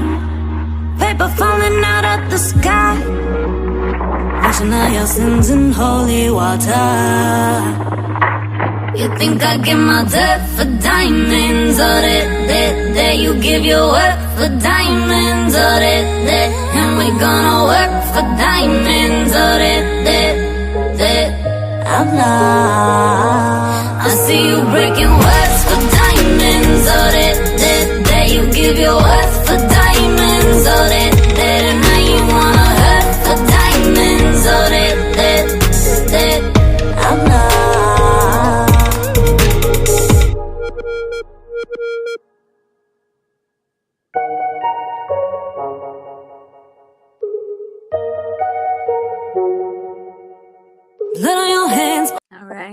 I wanted to hear the beginning again, like just the melody keying in. I love that. It's beautiful. You I know, like we were like right in it, man. I was so We're like, vibing. Yeah. you were actually. Yeah, I That can't. I was shoot, man. That's like just the where only did one in the Dirt for house. Diamonds come from? oh, Mm. I like that. okay. It came from I found my infectious person again. I I know. sick of the industry, and there's somebody who just rubbed me the wrong way, who had a lot of power, and I was like, I met him again in life later on, and I shook his. He's like, I know you. I was like, yes, you do, and you're not gonna stop ever knowing me. Like I never was gonna go away. Like I'm here. Right. That period. Like everything that's tried to take me out, I'm here. I'm not going anywhere. And so I got to say all that to him, which felt really good. And I wrote Dirt for Diamonds because I was just sick of people just underestimating artists. And I say, taking a life, he got master rights, he want to be high, don't want to be nice. He want my advice. He thinks that I'm wise, but I'm not enticed by your fatal lies. Cry to me your deepest desires. Lie to me to keep me on fire. Like so many people, when they're developing artists, will say little things in your ears to just block your mindset. I think the best manager or team you can have around you will make sure your mindset is correct. That's huge in the music industry. That's like number one thing. And then talent. Like, no offense, but number one thing is mindset. There's so much talent out there and people don't have that resilient mindset. That's a huge thing for me. So I just wanted to say, like, you think I get my dirt for diamonds. Like, you think that I maybe like talk squat to get diamonds, but I work for my diamonds, and you want to hurt for diamonds, and you're willing to break your worth for diamonds. And not everybody's willing to just break their worth for diamonds. I think that when you shine and you show your love and you show your worth, those things just come as a result. And I think a lot of people, it stemmed from greed, and it stemmed from all those things. So it was just my expression. And then the bridge, I was like, man, I really want this song to go into a movie, right? So I said, latitude, drop coordinates for the heist tonight, paper falling out of the sky, wash. But it's not like we're robbing a bank. It was more like like showing you your emotion and robbing you of like your, not your possessional things, but like just showing you the difference kind of. Right. There's a latitude up for the heist tonight, paper falling out of the sky, washing all your sins in holy water. You know what I mean? And a lot of that, I respect religion fully, but a lot of people are making money off of this or that or all sorts of things that are it's everywhere. Kind of stuff. Yep. Yeah, so it was more of an expression of that. I like to leave it up to the to the listener. Everyone interprets things differently, but personally, that's really where it came from. And even in the beginning, I say, and I hear your ghost, you love me the most. So that was a lot of the trauma I had gone through and things I had just remembered. And I felt like when you go through trauma, you feel like someone's still there all the time. It's really like you have to find environments where you can let your nervous system settle down sometimes, but while you're going through all the hype of everything and people in the industry or anything in life really, but it's it was just from a really personal place about that power, that greed, all that stuff. I know that one. I knew what that was about, but I was waiting because I wanted to have like a natural reaction to it by playing it like in the show, because I've had it. I didn't know the meaning. I just liked it because it's badass. And see, I always want to know, like, from a songwriter's perspective, like, what is like, so the whole theory of the Tribe show is, I really want to know, like, based on that song, like, where did it develop? Like, what was that from? And so I'm always asking that question. Let me take it even a step deeper, because there was an irony in it too that I realized. And diamonds come from the dirt, but we value them more and we dig for them. And yet the dirt, the soil, it gives us food and all these things. You can't bite into a diamond and eat. Like, the end of the day, if you were the only person on the planet, you were surrounded by diamonds and you didn't know how to grow food, like you're screwed. You're screwed. We've got 5 minutes left, and then we're going to have to sign off. Isn't that right, Tracy? We're close, but what we need to do is play a couple more songs so we can get them on the radio for everyone out there in our tribe. And so CW left. I love CW. I love you, Butterbell. I love all of our tribe. But while we're in here, you have your choice. And that's going to be, I think she could do something with Johnny and June. Valentine's is just one of those days where I was just like, you know what? Like, there needs to be this, you know, if you know their backstory. I do. It was a lot, yeah. So like Johnny and June, like she might need, I think more of someone like her than I do a duo thing like country, but I'm all over the place. I am not one genre. I'm like for this show, to reel me in. Yeah, I do. So for this show, for this one right here, do we have another one we can pop up for? Because we just did. Did we not have Deserve You? For Ella? Uh-huh. She doesn't have it in her file. Okay.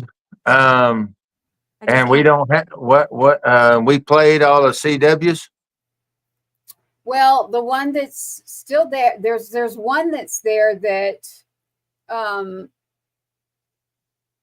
yes, we have actually. We have Under the Flag, right? We've played the songs. We've got. I'm not going to let you get out of playing Waylon for Cash. So I already can tell you that. Like your song.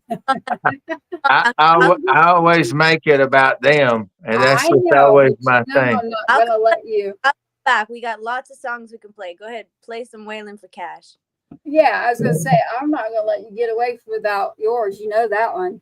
If people look at my socials, all they see is me blasting all these people that I love and adore and I believe in.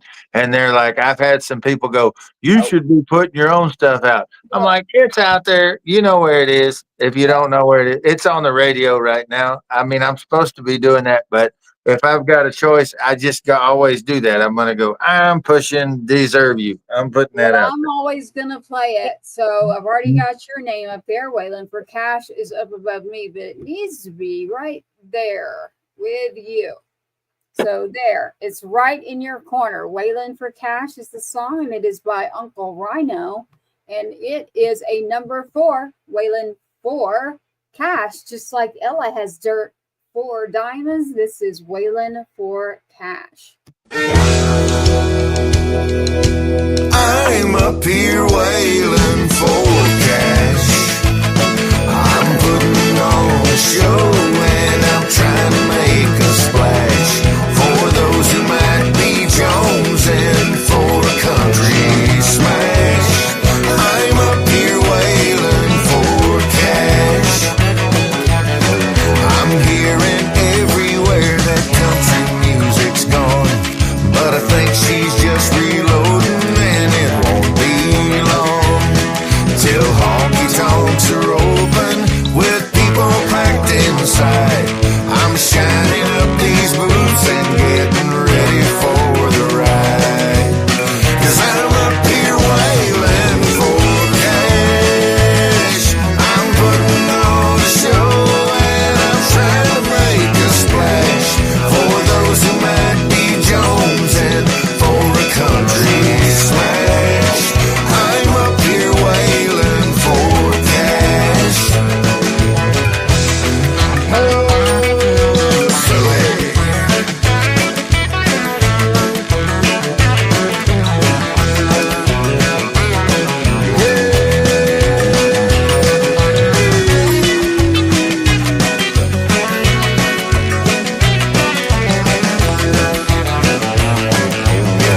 this way of life will make you haggard over time, but I choose to earn my paycheck with these rowdy friends of mine, and a way of life that's loveless. I'll tell it to you straight. Beneath this neon rainbow, I don't hesitate, 'cause I'm up here wailing for cash. I'm putting on a show and I'm trying to make a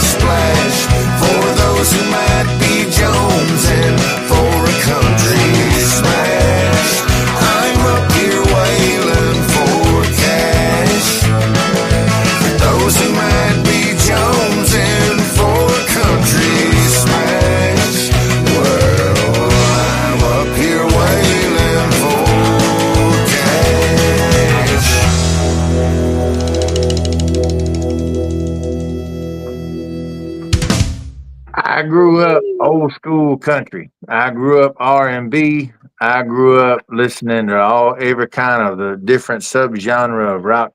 The reason that song came about is I hadn't written anything really country in a long time. Everything had a big punch to it, big hit to it, a lot of rock stuff.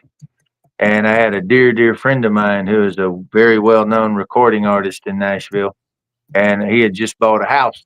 And so I had wrapped up at the studio and we went to lunch and then he was going to show me his new house. It was a beautiful place, couple $1 million. I mean, hell of a house. I think my entire first house was smaller than his pantry and his kitchen, but it's a beautiful place. And we were talking music while we were in there and the way things are moving. And I said, man, I got this thing I think we would have a blast doing. As we were talking, and he said that we were the old guys now and that nobody wanted to hear anything from us in Nashville anymore. And I said, oh, man. I said, really? And he said, yeah. And I said, well, okay. And then he said, that's why all I'm going to do is write. He said, I'm just writing now. I'm not releasing projects anymore. I'm only going to write from now on. I'm writing with this one and that one. And he's naming off all these people that are all over the top 40. And he's killer. He's an awesome guy, awesome talent, everything. But that really disappointed me. And I showed him the groove and everything that was in my head. And he said, man, ain't nobody wanting to hear that kind of groove around here right now. Nobody. And I said, but it's Waylon and it's Cash. This is the idea and the spin and the turn. No, no, no. And it gave me the red ass. And so when I left his house, I got in the truck and was driving home. And between Nashville and Memphis, I wrote it. It was written. And I incorporated all the famous singers, Ella. So in country, you had guys like Johnny Paycheck who had Take This Job and Shove It. You had George Strait, of course, the king, George Strait.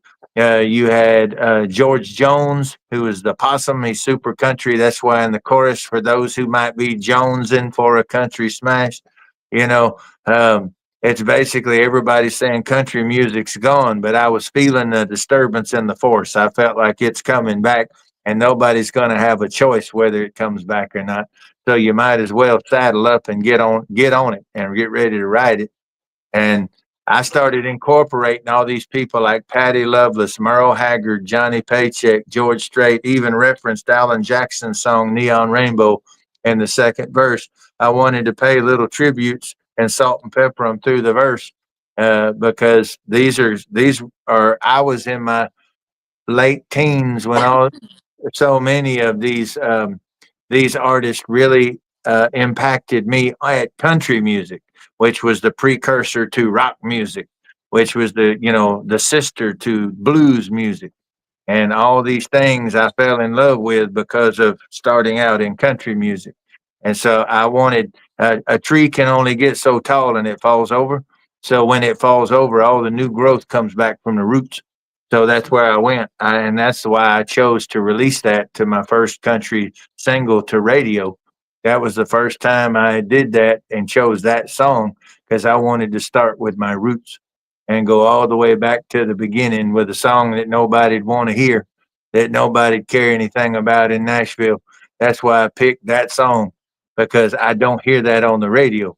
So I only write what I don't hear and I'm going to release what I don't hear. I'm not going to chase the format. An artist makes the format. Or maybe I don't still have the juice. We'll see. Well, hell yeah, sugar pie. Mm-hmm. I'm going to have that on a recording on. That's my new ringtone. Hell yeah, sugar pie. Answer your damn phone. Yeah. I'll tell you after why I didn't get to call you back. Uh-huh. Hell yeah, sugar pie. Answer your damn phone. Yeah. Oh my God. Well, this is the part where we're winding down. We're going to tell everybody to share and like and subscribe and follow us because we're getting this thing booted up. We're with Ella helping, with Tracy, me, all the other CW. We're all building this platform for indie artists all over the world. We're building this thing for everybody.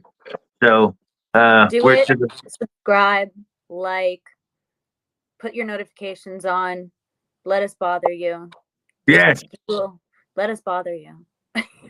Yes, I like bothering people. Yeah, me too. Yes. And they're like, oh, we love you. We love your stuff. I'm Are like, you there yet? Are you there yet? Are you there yet? Are you there yet? Yeah. have you heard it yet? Have you heard it yet? Did Have you know? heard it yet? Have you heard it yet? Yeah. Shameless. I Shameless. remember Eminem was on a bus. Oh, do we have Tracy back? Tracy, you're Yep. on mute. I am back, and I was doing something special. That's why you have the echo. That is why you didn't hear from me. So keep chatting, and I'm pulling it up. Okay. Uh-oh. I remember Eminem I- was on okay. I remember Eminem was on a double-decker bus, I think in LA, when "Hi, my name is what" came out, and he wasn't known yet, and he was like playing his music still in Hollywood, and then boom. Mhm. My name is. Yeah. Ooh. You had two of them. You had two of them introduced. You had him doing that, and then you had my name is Kid Rock. Nice. Yeah. Here's the comment for your song, Waylon for Cash, Uncle RYANO, from Mrs. Ella's friend here at Grip Academy, Aikido and Self-Defense, who's been following along. Also, we are on TikTok. Thank We you. get, like, followers, like, just paying attention to our music. So on our new channels that we're trying to build, which is Tribe, so everyone do that. But what I was doing was transferring files, because I hate telling anyone this. It's like having a truck. Like when you know how to do technical stuff. So I was rearranging a file of Ella's. That is why you were hearing the echo, and I was able to do that. So I changed over her WAV file, and now I'm able to play her song. So we are Got gonna, what you wanted.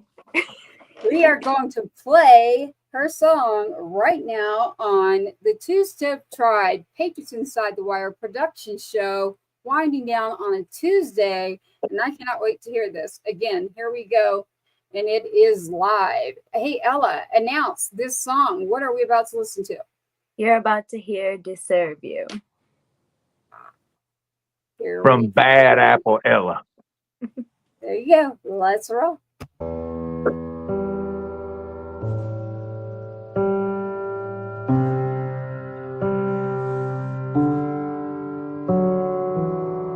Startle in my mind and touch me there.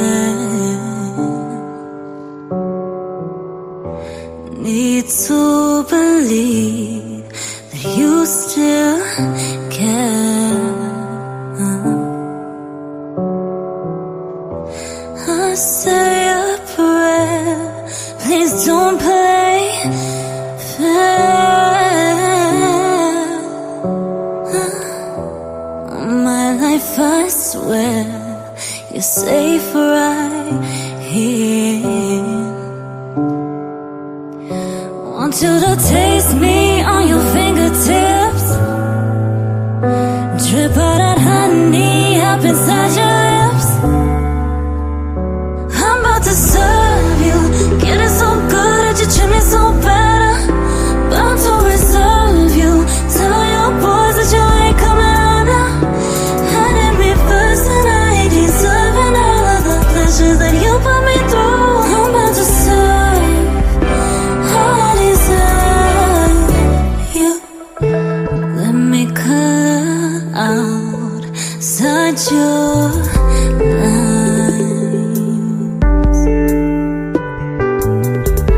Let your spirit live inside of mine.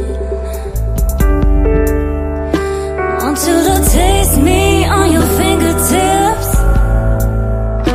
drip all that honey up inside your lips.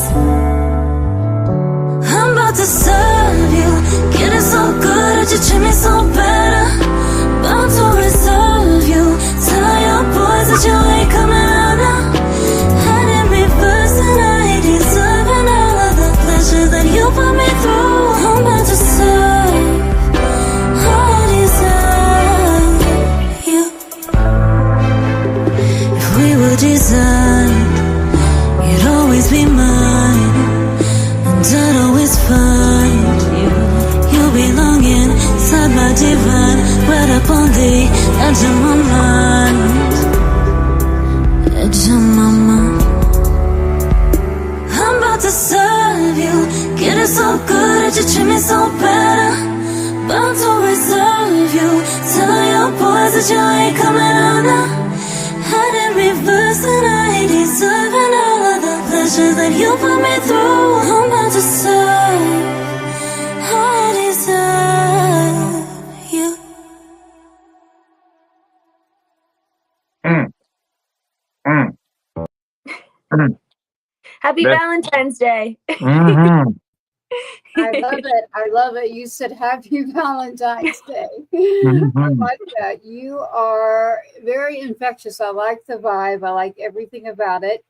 I love it. And so we found our infectious vibe individual now for like, especially like nighttime. The time difference too. Like she's 2 hours. It's Like, perfect for her. yeah, it's Yeah, like it the is. time difference is Yeah, perfect. when we close out, hang around backstage, don't log off because I got a couple of things we'll visit about when we sign out. We're about to sign out, aren't we, Tracy? We are about to. We have, listen, Ella knows how to settle nervous system. I can attest. Aww. That's Aww. sweet. I said Mm. chills. Like I heard the song and I was like, I got Yeah. chills on the fingers. I was like, Yeah, Aw, thank he's amazing. Thank you. I love it. I love it. I love it. So this is Tribe. This has been a long version of Tribe because it's family, catching up with family. That sounded really country coming out of me. Did. It's getting late, so my draw was coming out there. But as far as changing voices and doing all of that, that's interesting, Ella, because I could do that. So that's another little trick. We do should in hang the out. show. We should hang out and do Right. voices. No, You'll we should have just do to- voices now. Give me a voice. What you got? Okay. She's like, girl, no. I think about that one. Oh, Mariah's staring at me like, Wait, how long do we have? well, we went over the half mark, but we're okay. So All right, we're let's okay save because we're playing voices. music. As long as we have, let's see, I've got 2 of yours. I definitely have Uncle Ryan. We can't not have Yeah, Uncle we're gonna have to edit this one a bunch for the Roku, and that sucks because we got so much good stuff that we don't want It's to cut okay. out. We We just will got to save- get another person. Go ahead. What is it? And I so, was gonna say, so we we just will. need somebody else who I know both of us are like the same at the same time. Ready, set, rock, paper, scissors, go. Okay. Okay. We will do voices the next show, and they will come and hang out with our goofy voices because I have some funny ones that I will absolutely make a fool of myself. Let's go. Yes. And I did do that on a show of Tribe, and I called it the late night show, adult version only. The really, really, really And effing I late had fun. night I show. had a blast. I was very sad to learn that the other person didn't have as much fun as me, but that's why we have Tribe, because I love that everybody's different. I love that everybody can be different. We have different genres, different people, and that was very country, that genre. Yeah, And you we came out, would. oh, y'all want I'm Yeah. gonna have an impression of her down by the Yeah. next. We need to have a closeout being like, hey, it's past your bedtime. If you don't work here, if you don't sleep here, and if you don't sleep with someone that works here, go home. That Yeah, needs to be. take your biscuits and your gravy to bed and go to bed, y'all. Yeah. I don't know what you guys say. That part. Your That part. gravy and your biscuits. Yeah. And sweet Oh my tea. God. Take those And your biscuits and sweet shove tea. it. Gotta have You sweet guys- tea. Gotta have that. Gotta have that sugar by DTT. And kiss my grits. Oh my god. Oh my god. Oh my God. I do have a station Oh my called God. Kiss My Grits. I'm not kidding. Yeah. I told everybody, and now it's out. So She just brought up Flo from Alice. Bring her, if you see Tracy, bring her a cup of bacon, kiss her grits and biscuits and gravy. Let's go. They're gonna be all kind of grit kissing going on around here. Yeah. Yeah. no, see, I this love is y'all. good. I love the natural flow of this. This is what it needs, the infectious energy. The only other one we haven't played, Uncle Rhino, is Johnny and June, that I think she could take. And I want to hear her like do some voodoo with it. Like not voodoo for real, but like spin it. Ain't Like, nothing wrong with a little voodoo. I got You know the what I voodoo. I mean? get you. I get You you. know what I mean? Like in the music world, it's a whole different term. Now, if you want to talk about Louisiana, now we can start talking some real talk. Yeah. Well, break out the gree bag. Hold on. Yeah. Oh my god. Yeah, Oh all my right. god. And I don't even. I'm going to end this real quick. Hold on. And so, thank you for joining on Patriots Inside the Wire 2-Step Tribe. We want to tell you we thank you. We love you for joining us, sticking with us. 107.5 The Swamp is a great station that's very wonderful to us, which is worldwide. We have True Grit, which was Kiss My Grits, by the way, and I might get back. And Music Pro Radio. I love my Kiss My Grits. And here is your buddy right now, Rhino, popping in to say hello. How are you doing out there in the music world? Is it Sweden? I think it's Sweden, right? I don't know, but hello. We are on this show tonight. It is 2-Step Tribe, depending on where you're at. If you're on Central Standard Time or you are on Bad Apple Ella's time, then Let's go. yeah, oh, I know, but it's her time. So if we're on Thank her you. time, it is only 10 o'clock. So on 2-Step Tribe, we will be fine. What we will do, we will find somebody who's really good at editing and likes tech, because I don't really like it, so I don't want to admit that I can actually do it. I can do it with like songs. That's fun, but I don't know about this part. The part on the radio, like I'm used to night shift anyway, so I could go and do a show all night that people would be like, "What's in that show?" This is the after hours show. Yeah. That's really fun. This is bringing it down a little bit, and it's interesting because as Bad Apple Ella just debuted her Valentine's debut, let's look at the complete opposite spin on me on Valentine's, when I just sat there and was like, I want to write a song about this. And I also have a attachment to someone in this song, literally in my family. So it's a true story, and it has to do with my grandmother, but I always wanted Johnny and June. So Johnny and June, and again, for anybody out there, Uncle Rhino is in charge when it comes to music, when it comes to what's going on with Tribe Publishing, any of this, please contact Uncle Rhino because I said so. How's that? You heard her. Yes, ma'am. There you Yes, go. How do you love like Johnny and June? And give your honest opinion, because I haven't listened to it for myself. I know that a couple of radio stations did it. They're like, can you please sing that? And I'm like, you better talk to Uncle Rhino. I'm not allowed to do anything. I just write too much. So here we are. Patriots Inside the Wire 2-Step Tribe. Miss Bad Apple Ella. Love her version of Valentine's Day. Uncle Rhino, Waylon 4 cash. The number 4 is in there. Come on, y'all. It's on the charts right now. Let's get that sucker pumped up. And here do you go. How do you love? Do you love like Johnny and June? And do you know who they are? I hope you do, please, if you're watching this show, that you do know who I'm talking about. Here you are. How do you love like Johnny and June?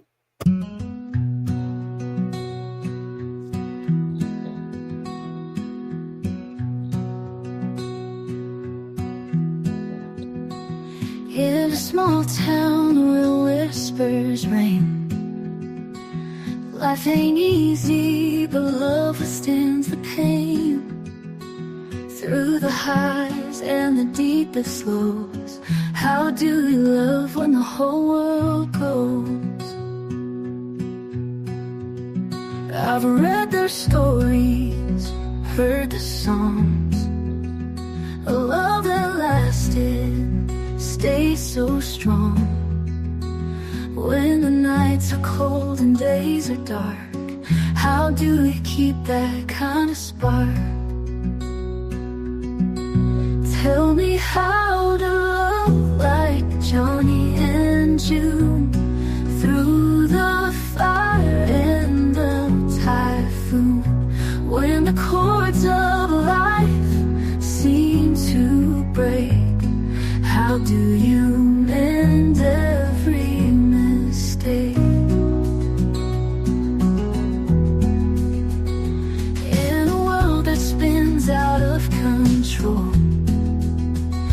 How do you keep hold of your soul? Like a circle, unbroken and true. Tell me, is there a way through? Mama says it's patience and grace, a touch, a glance, a simple embrace. When shadows overtake the light, how do we keep it burning bright? Tell me how to love like Johnny and June, through the fire and the typhoon. When the chords of life seem to break, how do you mend every mistake?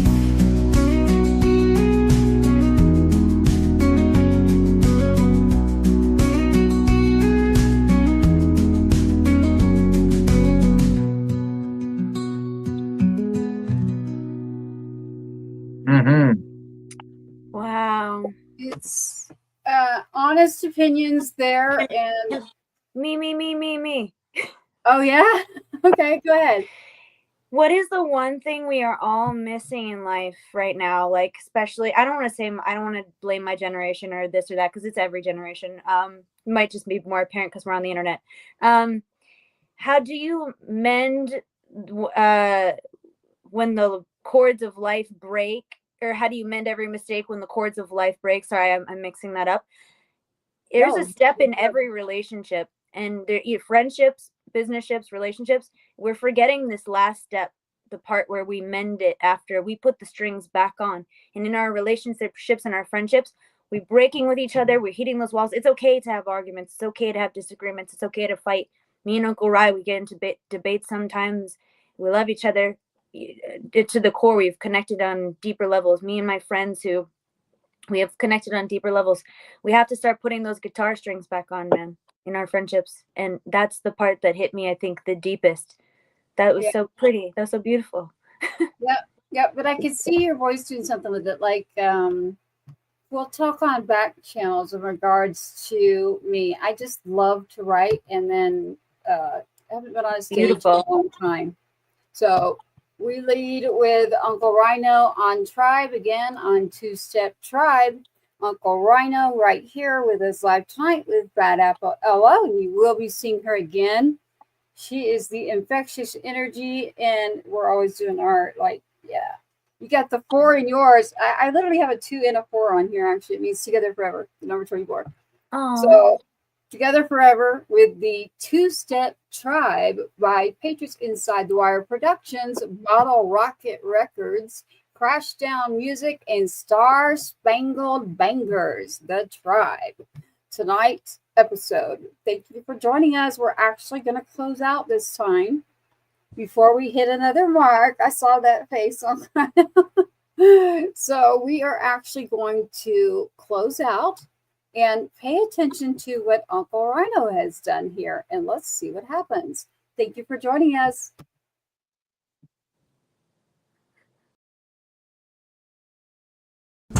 This has been a Patriots Inside the Wire production.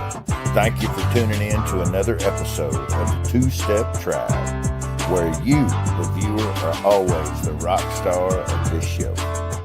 Don't forget to like, follow, subscribe, and share. We cannot do this without you. Your uncle says so, and you are loved and appreciated.